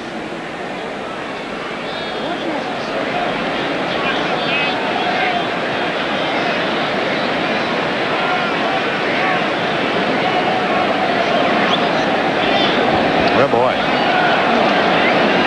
Oh, yep. He made it by, well, how much? That's the opposite side of a smidgen. So they get the first down. Dave Shula and the Bengals. Well, Tom Kinder is the public address Ball at announcer the here. Bengal 39-yard line. This is his 29th year rather, as the public address announcer here. More on that later, as they say in the newscast. Here's Jeff Blake going deep left side and incomplete. Down for Darnay Scott, but good coverage Blake's downfield. pass intended for Darnay Scott is incomplete. Darrell Lewis on the coverage for the Oilers. Now here's what makes Tom Kinder a little bit unusual in this league. He's the only public address announcer in the National Football League who does his work on the sideline. That's his son Tom with him. This started under Paul Brown at Massillon High School. And when the Bengals got a franchise and Paul Brown came here, he hired Tom Kinder, and he's been at it ever since.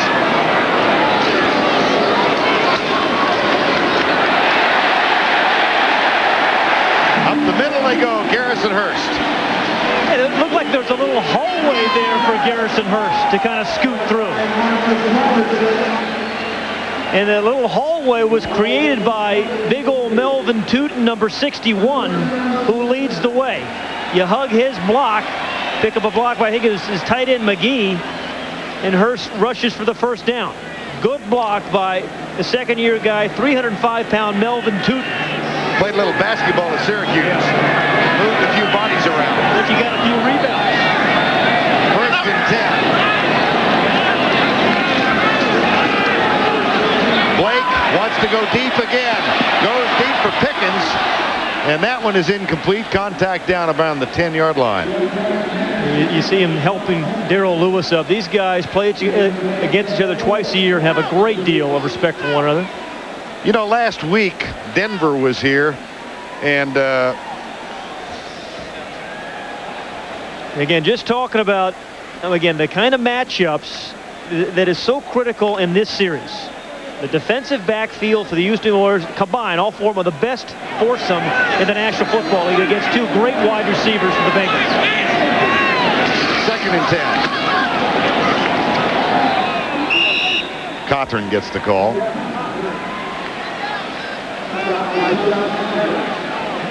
Well, 3:50 left in this third quarter, and Dave Shula has to be happy with his offense, at least this second half. We showed you earlier the graphic how awful they have been in the second half of ball games, but scored on their opening drive in the second half. The second drive here, they've moved the ball pretty well also. Third down conversions, 4 of 9, and they're looking at 3rd and 7 right here.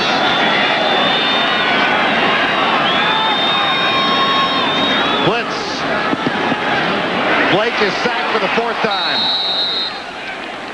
Yeah, Jeff Fisher has to be happy with the pressure put on the quarterback. And that one comes from James Roberson. Now they, as we said, only 5 sacks coming in tonight's ball game. That's the 4th sack tonight. And several of them have been by defensive linemen. And they didn't have much of that. Now that brings on Lee Johnson again. And Mel Gray inside the 10. Oh, boy. Somebody check the helium supply. Yeah, but that's ridiculous to punt the ball in the end zone, Vern. I mean, again, I think that's a ball you have to punt out at the 10-yard line. The Oilers now get 20 yards. They bring it out to the 20-yard line. And he Time's gone. Yeah.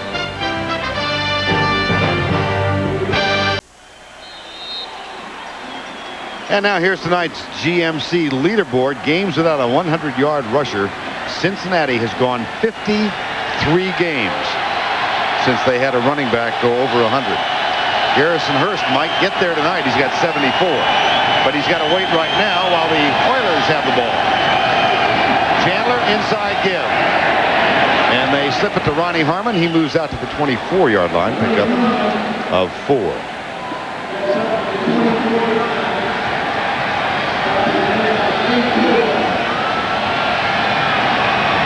2:35 to go third quarter. Both teams with a touchdown in the third quarter, and actually that's going to go as a gain of 5. 2nd and 5.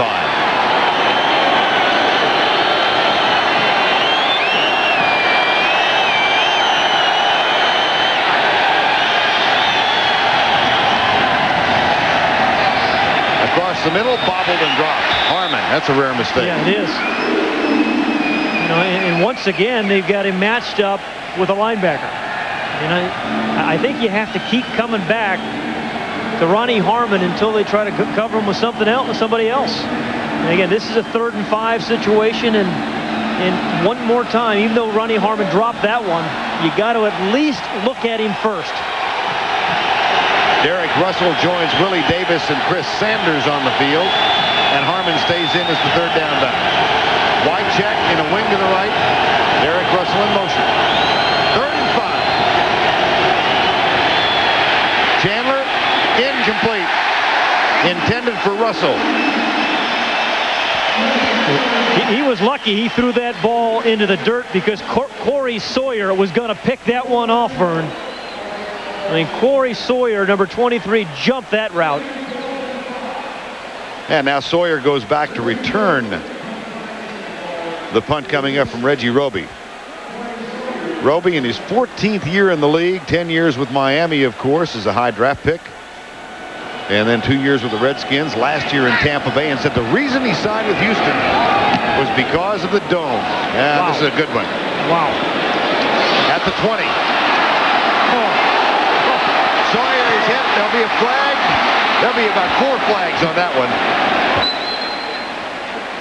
David Dunn did have a block that there wasn't a flag thrown on. That was a good block. And then there was a couple of them after that where all the yellow hankies came out. And here's Jerry Austin.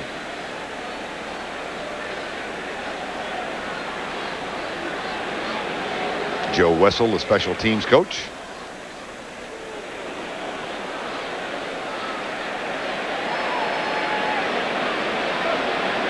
So it's going to go against Cincinnati and come back the other way. During the run back, illegal block from behind.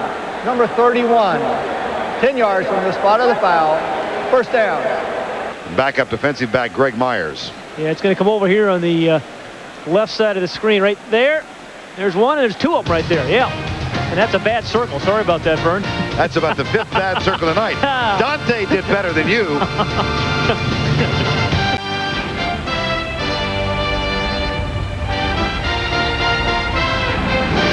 Sunday night football, the suspension bridge across the Ohio River here in Cincinnati, Ohio. Or 10 years ago, they had the World Figure Skating Championships here. Katarina Witt came here. She had lost the crown the year before to Debbie Thomas. She held a press conference at which she said, "I want to come to Cincinnati and reclaim my crown." That's good. I like that. Very strong. I do German well. Very strong. Yeah, huh? 1st down and 10. And the handoff to Kajana Carter for a couple. You see number 23 up there, Blaine Bishop for the Houston Oilers. He is their strong safety, and he is in opposing offensive backfields a lot. That's the guy. It's kind of tough now. Kajana Carter, the applause is because he's coming out of the game. It is tough on him here. But Blaine Bishop is one of the keys to this Oiler defense. He's more a linebacker than he is a strong safety. Garrison Hurst back in. Blake, incomplete. Linebacker played that one well. Did Joe Bowden, number 58. We've seen Joe Bowden blitz and then cover. Michael Barrow blitz and cover well. And Baron Wortham, the middle linebacker, doing a pretty good job of stuffing up the middle. So this linebacker crowd for the Oilers have played very good football tonight, as have their defensive backs.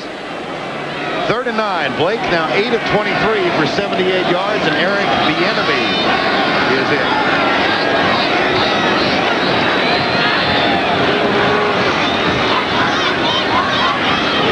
Alternate receiver Sadowski gets it, but that I think is short of the 1st down. Yep, they'll have to punt. Well, Jeff Blake said he knew this Oiler defense like the back of his hand. Several Oilers mentioned that quote to us, and he is struggling tonight. And I don't know whether he washed his hands before the game and the defense was washed off or what. Matter of fact, he was talking about Blaine Bishop, the strong safety, number 23. He said, every time all I do is watch where Bishop winds up, and he keys me and leads me to where I have to go. It hadn't helped him tonight. Here's Johnson. This is a very poor punt. Gonna get a good bounce. Yeah, he might get a roll. Mel Gray, one hopper.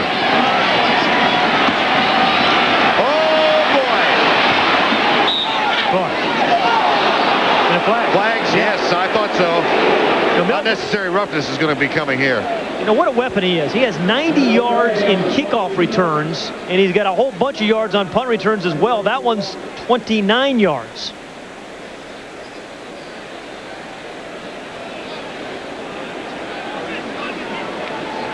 Personal foul, Cincinnati.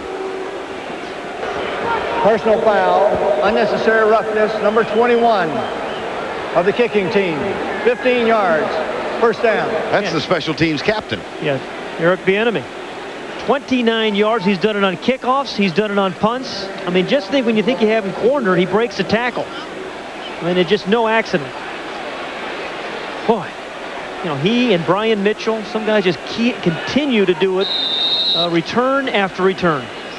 Well, last week, he got scratched in the eye, had 7 stitches, or a couple of weeks ago, I guess when it happened. 7 stitches in his left eye, just below his eyeball, obviously.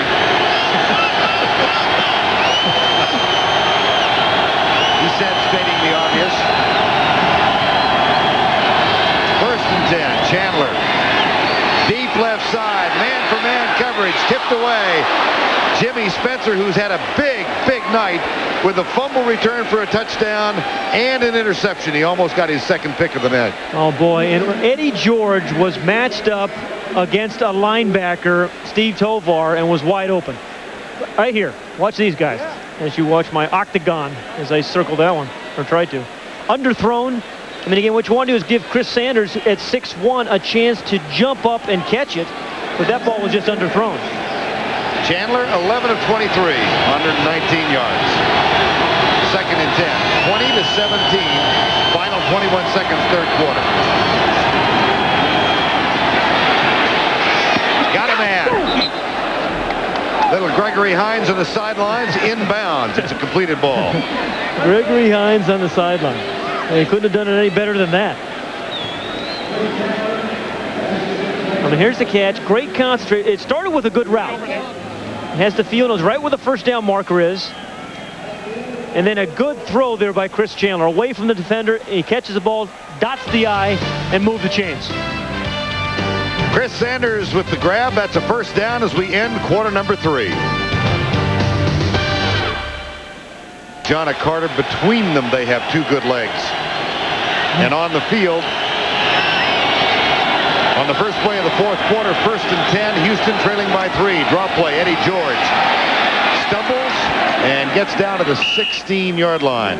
Even when he stumbles, he picks up 5 or 6 yards. And Vern, one more time, the draw play. I mean, Jerry Rome has a game plan, and he continues to run those plays that are working. And they have not stopped. Bengals have not stopped that draw play yet.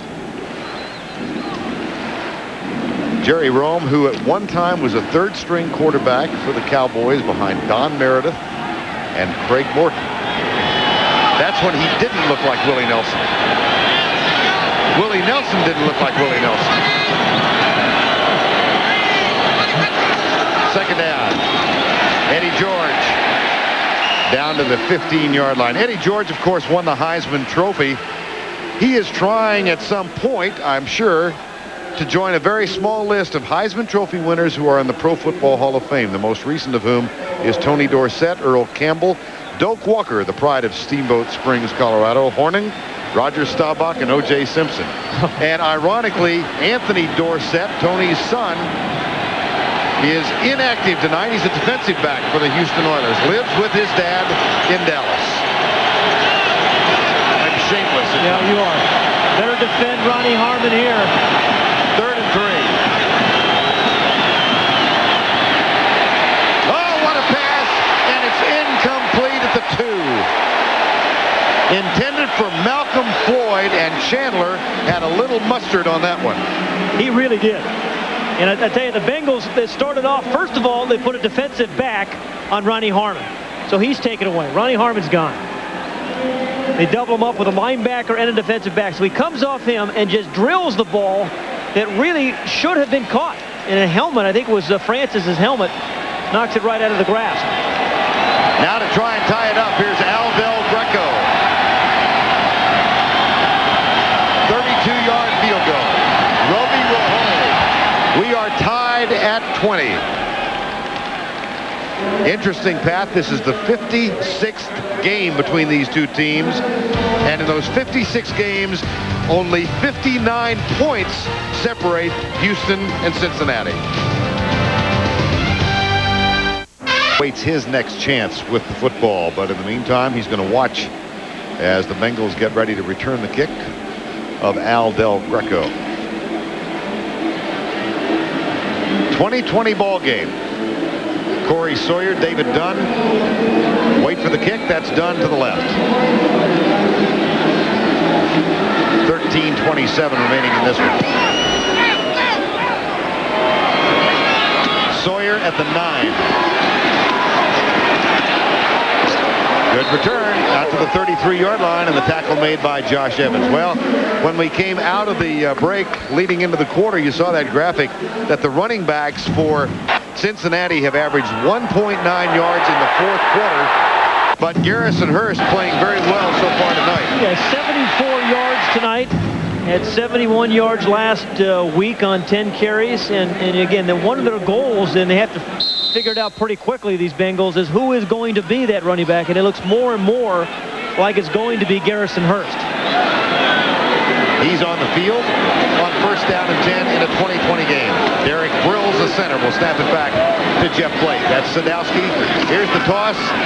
And Sadowski helps clear the way as Hurst goes left and gets it out to the 37-yard line. Blaine Bishop, number 23, makes the tackle. You know, Vern, it didn't work out for Garrison Hurst in Arizona, obviously, but I remember when he came out in 1993, teams were salivating over Garrison Hurst. Everybody wanted this guy, and you know, went to Arizona, had an injury, gotten, as everybody seemed to, Buddy Ryan's doghouse for a while. It was a very crowded doghouse, if you will recall.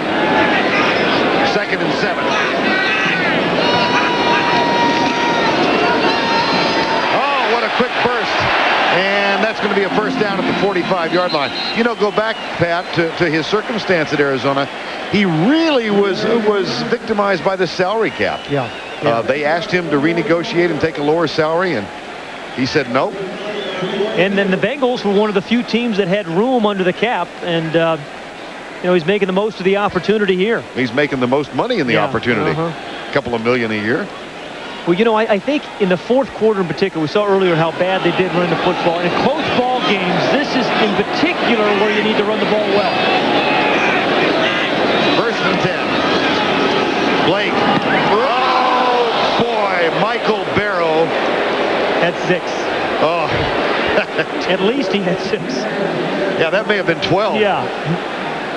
Okay. Michael Barrow's right here. You talk about getting a read on it. Again, linebackers, you know, they catch passes in practice every day, but it's usually linebacker coaches throwing the balls, and they're kind of lobs. And I think they're never really quite accustomed to the velocity that NFL quarterbacks throw the ball. And that ball should have been caught, and he would have scored. 2nd and 10. Try it again. Tony McGee. That'll be another Cincinnati first down. McGee came in with only 9 catches for the season, and tonight he's caught 3. Yeah, Jeff Blake can kind of adjust his throw from time to time to get the ball around defenders. You know, Dave Craig did that for years and years, kind of adjusted throw, sometimes throw it sidearm, sometimes over the top. Well, Jeff Blake, when there's people around him, he can move his motion and his arm around to adjust to those big hands. Another first down after the 11-yard gain. David Dunn checks in as a 3rd wide receiver. Whoops. Anthony Cook, number 78, came across the neutral zone. Now, help me out, my lawyer friend. Is this going to be encroachment? I believe it is. What are my choices? I thought you were going to give me choices. Well, I was going to. Jerry Austin just with no flair for the dramatic. You only gave me one. I went with it first. A. And we all know C is always the answer. Yeah, of course it is. 1st and 5. Hurst back in, so is Jeff Cothran for Cincinnati. I mean, this has been the best second half the Bengals have played this year. Backs in the eye. Quick flip. Oh, Carl Pickens. Good night. Yeah. Yep. Takedown. Darrell Lewis, number 29, was right there. So you give Pickens the cushion, again, because of his great strength. But, boy, I tell you, Darrell Lewis has had a great year this year, as he has his entire 6 year. A Pro Bowl receiver, 3 interceptions. And when he gets his hands on the ball, he returns them for touchdowns. 16 career interceptions. 4 of those he's returned for touchdowns. 2nd down and 4. Draw play. Hurst tries to test the middle. Ouch. Derek Brill's first offensive teammate there, but a lot of Oilers. This now becomes a very important 3rd down for the Houston Oiler defense. Score tied at 20. If they're able to pick up this 1st down, they'll work themselves into field goal range at least.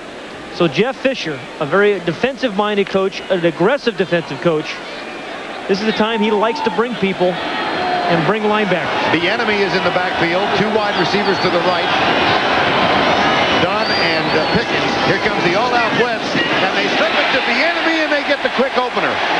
What a way to beat the blitz. Just as Ronnie Harmon did it earlier in the game for the Oilers, and you're right, Michael Barrow on the outside. And again, when you play a team twice a year, you sure know their tendencies. That's the outside linebacker on the blitz.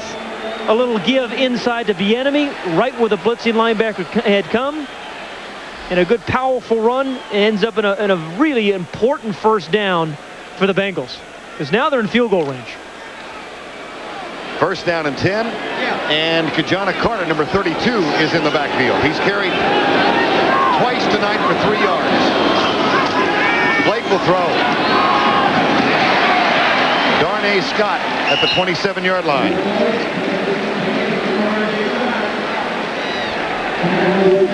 We were talking with Joe Walter yesterday, the veteran right tackle. He's a 12-year man and has supplied the blocking for Jeff Blake. He said he really thought Jeff Blake was trying too hard, that there was doubt in this team, and that Blake just needed to take some of the underneath stuff, not go deep every time. Cothran and Hurst are back in. 2nd and 6. Another quick opener, and how about the way they're using Jeff Cothran tonight? Yeah, 3 times in this half. I don't think he carried the ball at all the 1st half.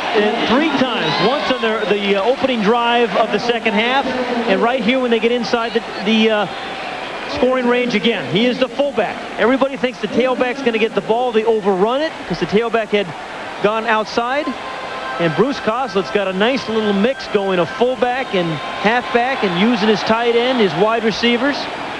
Coslet, of course, a former Bengal tight end himself, and came here having been relieved of his duties as the head coach of the New York Jets, joining a very long list of people in that corral.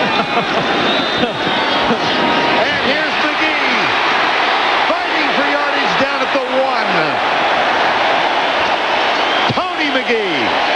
Yeah, it is a 1st down, Tony. And once again, Jeff Blake very patiently, just like you were talking about, finding the underneath guys. He's one of the great deep ball throwers in the NFL, is Jeff Blake. But you have to be more versatile than that and dump the ball off from time to time. He has with success to McGee tonight. I mean, the big long plays are fun to watch, Vern, but they don't come often enough. And that's why you have to learn to be patient and throw the ball underneath. 1st and goal. Blake, fade pattern, right side. Darnay Scott, touchdown.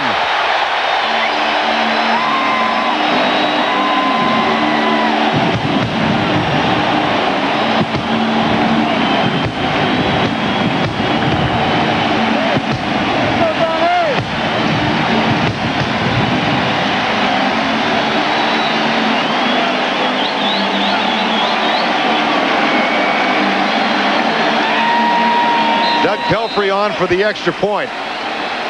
Jeff Blake, now 14 of 30. He had really anemic numbers at halftime.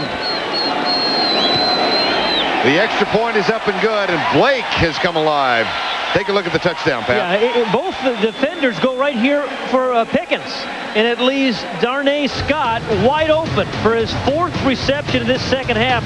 In the first half, he had none. That's what happens when you get Slim Pickens.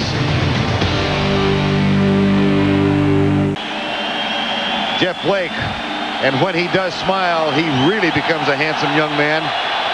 Touchdown toss, his first of the night. And the Bengals are in the lead. Here's Mel Gray. Uh-oh. Uh-oh. It's a foot race, and Johnson's chasing him. And Mel Gray, one more man to beat it. He got him. He was that close, 9 yards from his 7th kickoff return of his career.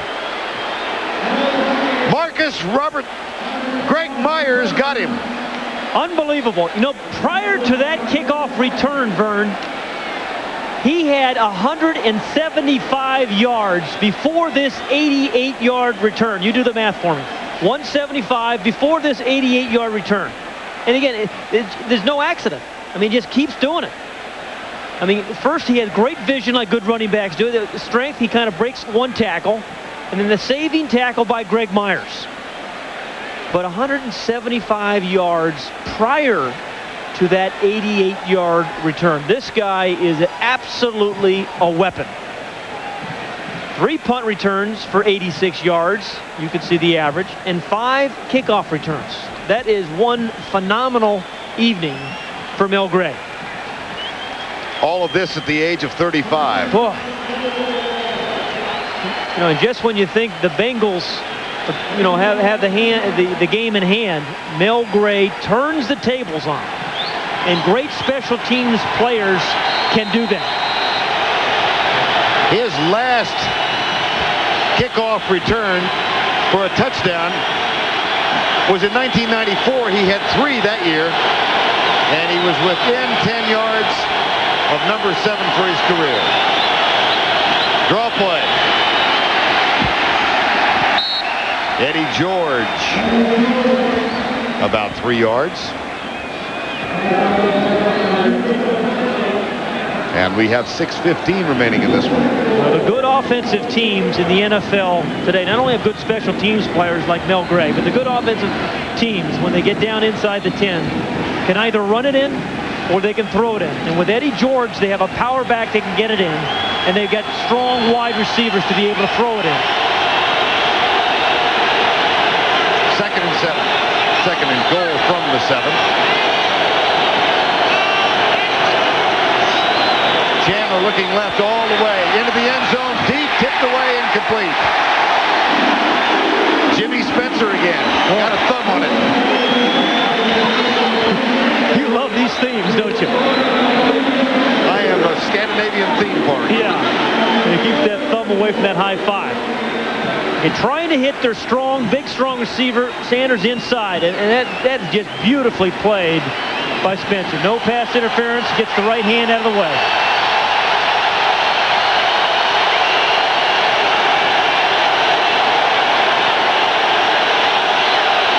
That was an incomplete pass, and the clock is still running.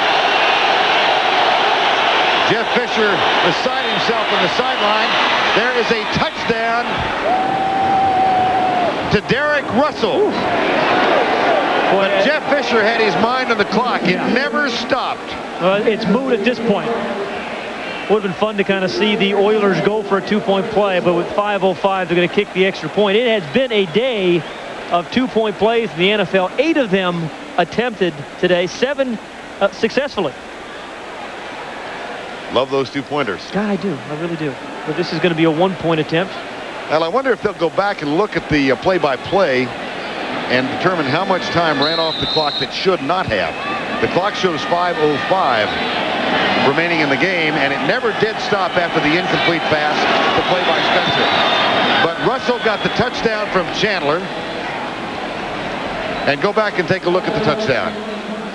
I'll tell you, it started once again with really good protection. This Houston offensive line has done a good job. Sawyer beaten badly in the corner by Russell. And we got a tie ball game, and a good ball game. Back at Synergy Field, where the Houston Oilers have tied it up 27-27, and during the timeout, 10 seconds put back on the clock. And the clock kept running during the incomplete pass. Here was Jeff Fisher as his team was huddling for a play that would result in a touchdown. But he couldn't get the attention of the officiating crew. The clock continued to run. 10 seconds ran off. And Fisher was in that vein while the touchdown was scored by the Houston Oilers. Here is David Dunn out to the 29-yard line. Okay, the most valuable player, though, for the Houston Oilers tonight, in my book, has been Mel Gray. I mean, he has really set this team up with excellent, excellent field position. His 88-yard, there he is. His 88-yard kickoff return set up the touchdown toss. Chandler, Derek Russell. You know, I think guys block better for return guys they know can go the distance like that.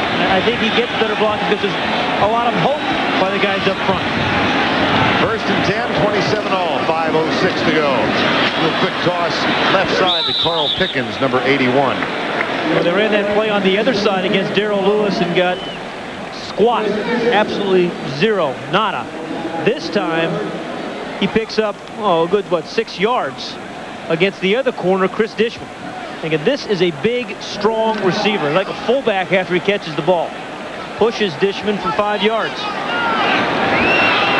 Nearing the 4:45 mark, 2nd and 5. Garrison Hurst, oh boy, that was close. Almost broke it. Tripped up as he gets to the 36-yard line. And another big third down play now for the Bengals. And last time Eric Bieniemy on one of those big third down plays had a little inside trap and ran the football. He's back in the ball game. This is one of their versatile players, special teams captain, third down back. 3rd and 3. Tie game.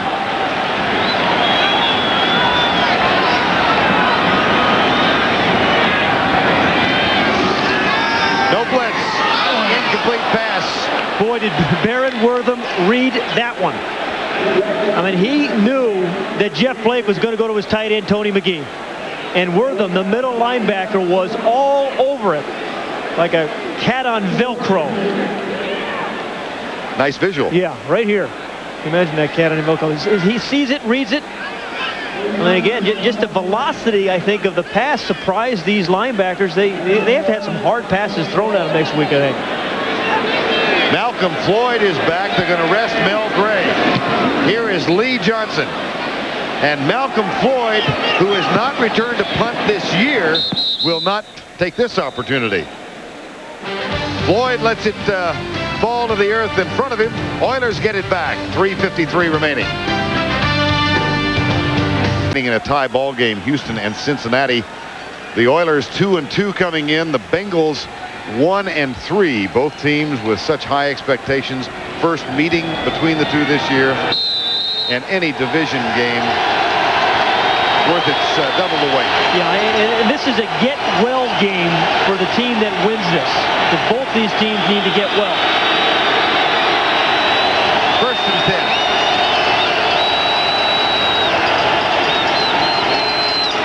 Draw play, Eddie George.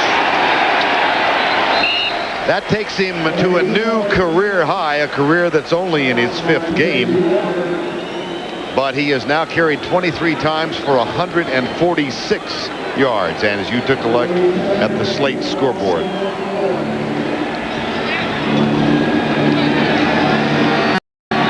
Second down and 7. 3:25. Willie Davis comes near side. Chris Sanders, top of the screen. Chandler gets good protection and finds Wycheck at the 30-yard line. It's not going to be enough for the first down. How about Brett Favre again today? Threw 4 touchdown passes today. I think it gets him 20 on the year. Yeah, and he had 1 call back because of a penalty. Well, once again, a very critical third down. And it's interesting, Eddie George is in the ball game and not Ronnie Harmon. 3rd and 1.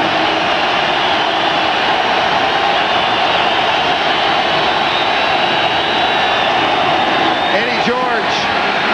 A face mask. They to strip the ball. I thought somebody got his face mask. Gerald Dixon, number 51, was the first man there.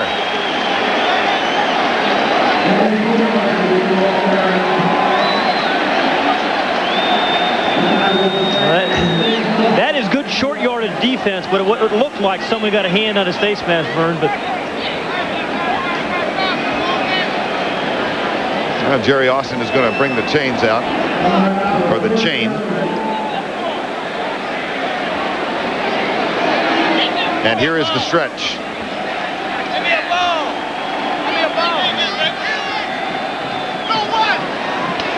Nope. Yeah. Well, good short yardage defense. And there were a bunch of black jerseys on the other side of the ball. Bobbled snap. And that was not a face mask. Just a good tackle by 51 Dixon. And now Dave Shula's team will get the ball back in a tie ball game with 2:19 to go. Shula, you see, wants to use one of his timeouts. And time has been granted. Well, Dave Shula became the youngest head coach in the National Football League at the age of 32. He signed a 5-year contract when he replaced Sam Weish. He's in the final year of his contract, and he knows the kind of pressure he's under.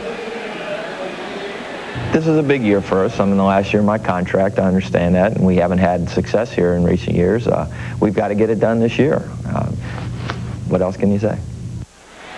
Well, his record coming in 19-49. That is the worst record among coaches who have coached 68 games in this league in the history of the National Football League. So a question of whether he gets his 20th win first or his 50th loss first. And it's an unfair comparison, but inevitable. His dad, of course, Don at Miami, didn't lose his 50th game as head coach at Miami until David Shula had gone from kindergarten through college. Kind of a burden for one to carry, isn't it, though? Roby, not a good one. But it takes a fortuitous bounce for the Oilers and goes out of bounds at the 20-yard line. Well, what a terrific game we've had tonight, and we expect more of the same a week from now. Next Sunday here on TNT, quarterback Vinny Testaverde leads the Baltimore Ravens as head coach Ted Marchibroda returns to Indianapolis to take on the 4-1 Colts Sunday, 8 o'clock Eastern, the NFL on TNT. All right, Coach. Well, I noticed that Kajana Carter's in the ball game right now, Vern, and if he is going to really get his career going, now is the time to kind of begin to establish yourself when your team really needs you in a tie ball game. First and 10. Draw play, Carter. Bieniemy, beg pardon. Yeah, the Bengal defense did a great job of stuffing Eddie George on that third down play. And now it's up to Jeff Blake, Eric Bieniemy, and the rest of these guys to finish it off. 1:58 reappearing seconds on the clock tonight. 2 more were found missing and reestablished. So we're at the 2-minute warning. Why in the heck can't I find all my lost socks? You know, we find time. One of these days we're going to find them all in one place, I'm sure. Yes, and none of us want to know where that might be. I got more. In the second half tonight, 14 points for the Bengals. 97 rushing yards and 80 passing, so they've improved dramatically. But they find themselves tied in the second down and 4. Here comes the blitz. Blake knows it's coming. Carl Pickens got by Chris Dishman and picks up a first down at the 40. Robertson was there to help, number 31. But Blake did a nice job knowing the blitz was coming. Yeah, and Carl Pickens extends your strike zone because he's so big. Blitz again. Blake steps up, he'll run to the 49. Michael Barrow makes the tackle for Houston. The Bengals have one here. A big cushion for Scott. Blake scrambles, hustles for the sidelines, first down, and he kills the clock.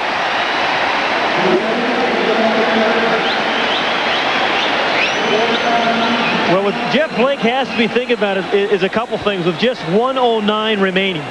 Is first of all getting his team at least in a position for a field goal attempt. Now, Doug Pelfrey's career long is 54 yards. So you're thinking, hey, get yourself 10, 15 yards. You can't take a sack. You cannot turn the ball over. And then ideally, you want to use as much of that 1:09 in getting there as you can. And he managed to keep a timeout in his back pocket with that play. They have 2 left. Blake back this time, no blitz. They pull it out from John Carter. Oh, boy. And they lose yardage back to the 45-yard line. Nope, no. Incomplete pass. No catch. No, they got a break there. 1:02 to go. He has had great success tonight on some of these important downs, getting his tight end the ball, Tony McGee. Now we've got a little conversation taking place among the officiating crew. Seems to happen in our games. Have you noticed that? Mm-hmm. I noticed we had one last Sunday night. It lasted about 6 minutes. In New York, when they discussed whether or not Keyshawn Johnson had caught a pass or had it taken away. I'm wondering now if they're talking about the possibility that was a lateral. Or a backwards pass, yeah. Garrison Hurst comes in. David Shula. Forward and incomplete. Okay. Second down. That was a discussion, though. And Kajana Carter comes to the bench. Garrison Hurst into the ball game. Jeff Fisher will continue to plead his belief that that was a lateral. 1:02 to go. And it's second down and 10.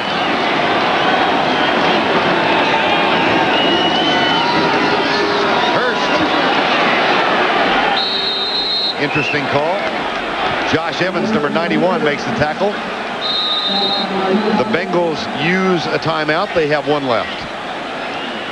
Well, just when it seemed they were about 10 yards away from field goal range, the Oilers defense does a good job. I mean, double covers the outside guys, and then you ordinarily think, hey, let's go to the tight end, Tony McGee, a guy who has had some success tonight for the Bengals. He's got 4 catches. Well, they didn't gain anything. Look at this. This is amazing. Kajana Carter, Garrison Hurst, the 2 running backs for the Bengals, are number 1 and number 2 in the NFL in numbers of carry for 0 or lost yardage. 42% of Kajana Carter's carries and 36% of Hurst's. That is remarkable. That's coming into the game. Kajana Carter had 45 carries, 19 of which were 0 or negative.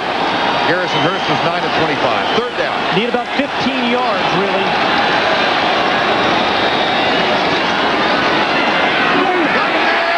Darnay Scott. Yeah, Darnay Scott caught 0 passes in the first half, but he has really come on this second half. That is now his 5th catch and has over 50 yards in receptions. Blake kills the clock.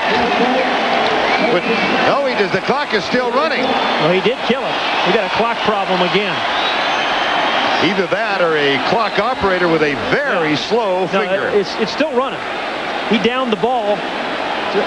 That shouldn't be happening. What's going on? I would say some sort of malfunction, would you not? Here we go. You don't want the home operator doing that. You expect that on the road. Oh, you see this in basketball. Old quick finger. Been there for 64 years. The home team calls him Uncle. We've all been there. There was 27 seconds on the clock when the quarterback downed the ball. Please reset the clock. Well done, 27 Jerry. seconds. Thank you. I would say whoever is operating this clock is hopeful that there's a malfunction. So we're back to 27 seconds. And the ball at the 24-yard line. 2nd down and 10. 27 seconds left. And the Bengals do have 1 timeout left. And sometimes it's hand signals. That time Darnay Scott is signaling to Jeff Blake, I think I can beat him inside. And indeed he did. Big, tall receiver. Jeff Blake looks off to his left first. They get linebackers out of the way. Try and position themselves for a field goal attempt to the 24-yard line, and a flag is down. Oh, this will be important. That's way over on the other side of the field. And it's at the 11-yard line.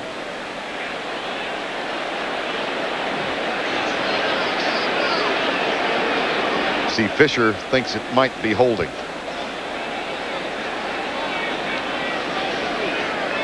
There is no foul on the play. Number 61 has reported as eligible. Therefore, the formation was legal. Okay. That's Melvin Tootin, the left tackle. The right call. Doug Pelfrey has kicked 4 game-winning field goals in his career. And having a good season this year. 7 of 8 coming in. And he is hit 2 tonight. Timeout, Houston.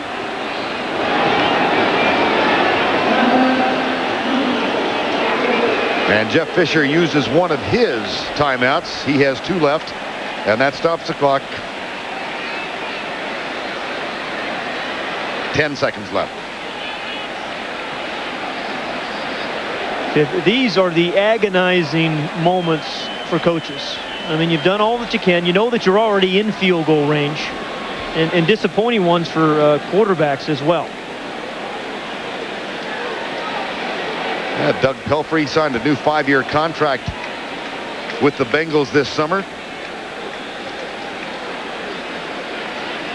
Grew up, as we said, just a 10-minute drive from this stadium and wanted to stay here. He explored the free agent market, but really with some degree of disinterest. He and his family live here and wanted to stay. About a 42-yard attempt from here, Vern. Certainly in his range. Now Jeff Blake comes on. What do you do on this play? Just keep it on the ground? Absolutely. With the timeout remaining, sure. And you have your ball carrier get both hands around the ball.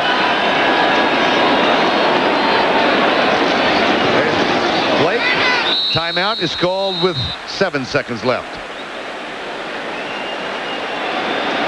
David Shula he is irate. really upset.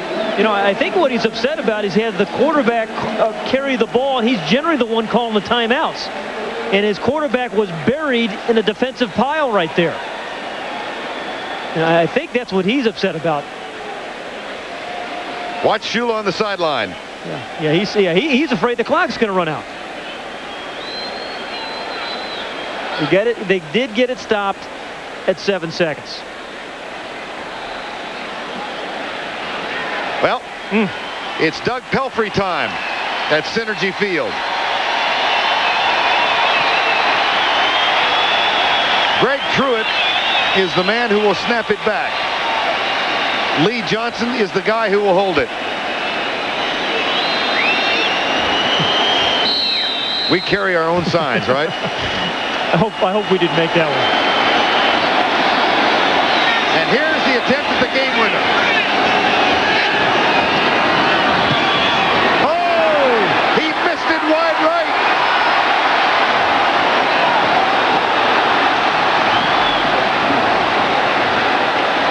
Boy, for coach 1-3, last year of his contract, desperate for a win, that's a killer. 1 loss is good for the soul. 4 losses is very bad for the coach. Time has expired. Take another look at it. Wasn't the hold, wasn't the snap.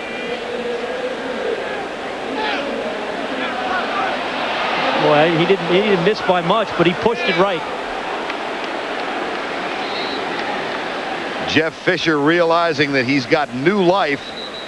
We're going to overtime. Second OT game of the day. It's almost as if David Shula knew when it left Pelfrey's foot it was not destined to be good.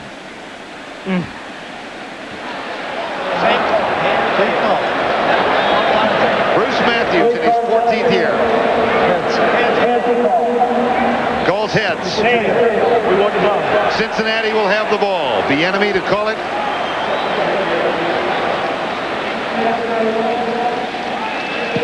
So when we return to Cincinnati, the Bengals will have the first chance in OT. We are tied at 27. All right, Houston and Cincinnati. This series tied between these two teams. And Doug Pelfrey really in a state of distress. Just played it a little too far to the right. Well, the toughest thing, he may have a shot on this next drive to do it again. And so, you know, you have to keep a good head. It's tough for a kicker. Al Del Greco, this will be returned. It's short. And taken by David Dunn at the 11-yard line. Good return out to the 33-yard line. And here comes Jeff Blake and the Bengal offense. Well, this has been a very strong second half for this Bengal team. And Jeff Blake has thrown the ball particularly well to a variety of receivers. He's used his tight ends. He's used Darnay Scott a lot, particularly in clutch situations. 1st and 10. Backs in the eye, caught from the short man. Garrison Hurst is the running back. He gets the handoff. Out to the 38 or 39-yard line. James Roberts, number 90, makes the tackle. This is just as if we were playing in the fourth quarter, and now here's an unpleasant sight for Cincinnati. Garrison Hurst limping off. Yeah, same ankle. It looked like he limped off once earlier in the ball game. He's had a nice night, nice evening. Second down and 5. Cothran. Here's Bieniemy. Out to the 41 and another third down for the Bengals. Yeah, and they've been clutch on third downs in this second half. And a variety of guys have done it. And Eric Bieniemy is protecting the ball first. That's a face mask penalty. Should have been. Wasn't called. But he protects the ball in these critical situations. But they've used a variety of players on third downs. They've used Darnay Scott in this second half, Carl Pickens, and even Tony McGee. 3rd and 3.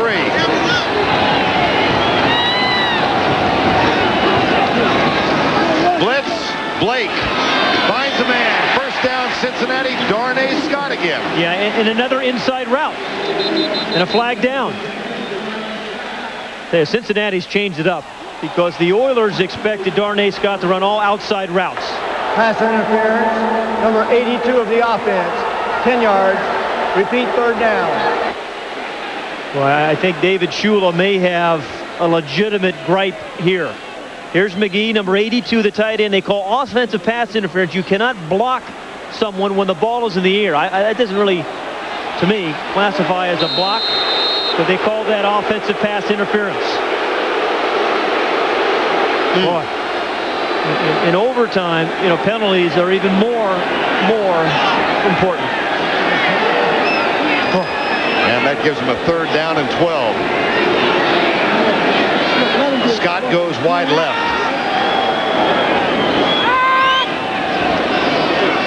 Blake back, looks deep, settles short. Bieniemy.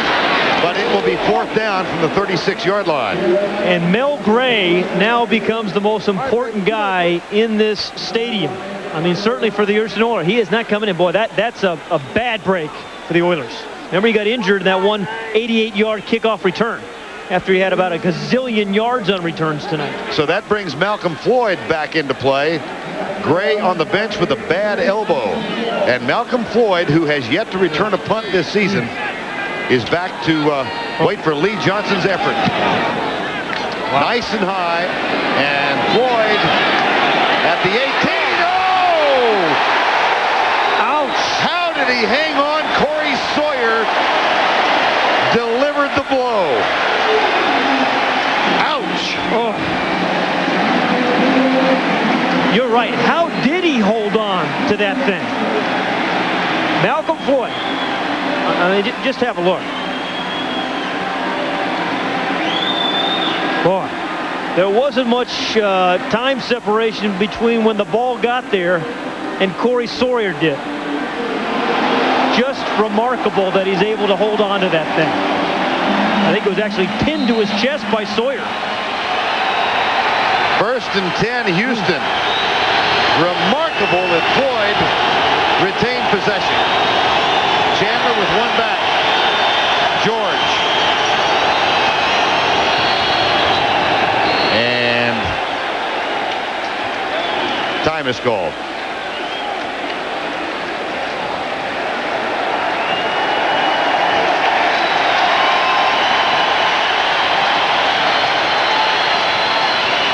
Prior to the snap, ball start, number 89, 5 yards.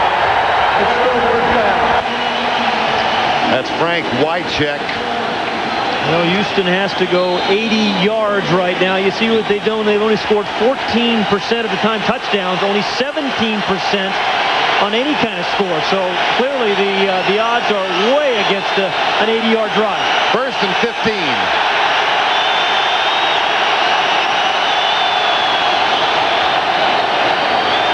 Chandler, Wycheck. That's good for a gain of 6. A nice gain of 6, but what Chris Chandler needs right now is a play from his wide receivers. Now, Davis has not caught a pass all evening long, and Sanders has only caught 2. And right now, he needs one of those guys to step up. Here's Willie Davis.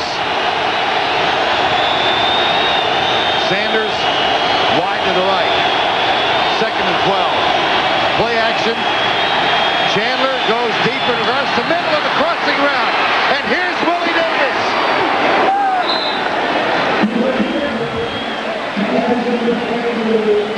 I'll tell you, just when you need a clutch guy to step up, you get it. He's been shut out all evening. He's only had a couple balls thrown his way. But on probably the most critical route he's run all evening, he catches a well-thrown ball by Chris Chandler for a 43-yard gain. Beautiful play. The Davis catch came on 2nd down and 12. The gain was 43. The line of scrimmage is now the 47. Eddie George tests the middle on his 25th carry of the night, and that puts him over 150 yards. Well, he had a real long run, the 45-yard run for a touchdown this second half, but other than that, he's been rather quiet. But here is where you want Eddie George to be rather loud so he can set up that man, Al Del Greco. Del Greco's career long was 54 yards. That back in 1992.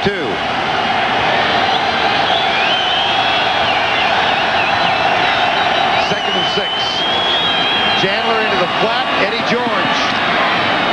1st down, Houston at the 37. Boy, and he got those last 2 yards by effort and power burn. I mean, most running backs are going to get stopped short. Another bad, sorry about that circle burn. It's really bad tonight. But most guys get stopped right about there.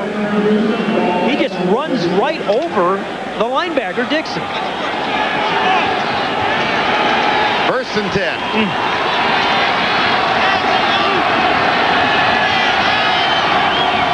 Lonnie Harmon's in the backfield. Run blitz, Eddie George tests the middle, gets inside the 35. You better secure that ball with both hands, too. At this point in the game, Eddie George or any running back, the first thing you're thinking about is don't turn it over. Well, if they don't gain another yard and they hold on to the football, it would be a 52-yarder from this spot. They need another 5 yards, I think, to give Al Del Greco a reasonably good shot. 2nd and 8.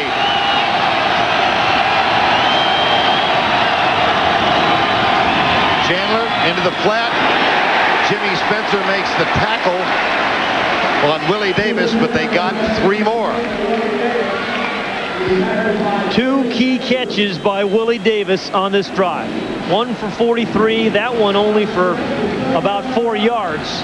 but may have put his team in field goal position with that catch.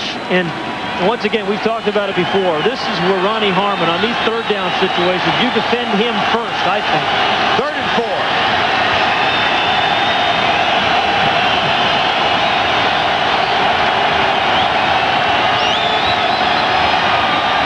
Ronnie Harmon stuffed at the line of scrimmage, so it will be a lengthy attempt. He may have lost a half a yard, maybe a yard. And remember, Del Greco had a kick blocked last week. In the opener against Kansas City, the Houston Oilers had a chance to win. A 56-yard attempt by Al Del Greco. High snap from Bruce Matthews, and the kick never got there. That ended a string of 18 straight field goals made by Del Greco. Now he has a chance to win for his team again. 49 yards out. Timeout called by Cincinnati. You know, one thing, Reggie Roby, this is his first year as a holder.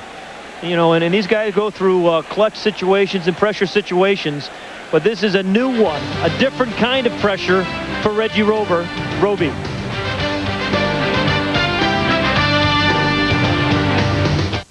At the half, if they win this ball game, it will be the first time they have come from behind to win in the second half since December 5th, 1993 against Atlanta.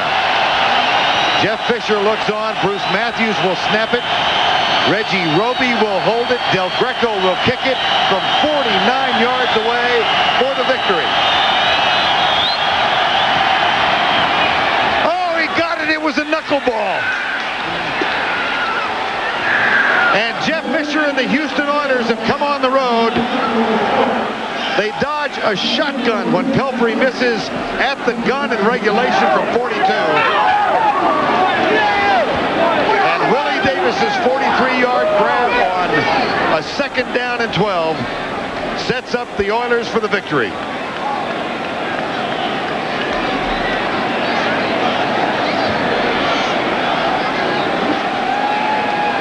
One kicker misses, one kicker makes. The Oilers are right back in the hunt, and the Bengals are struggling again. That one started left and came back right. Yeah. Al Del Greco with the game winner from 49.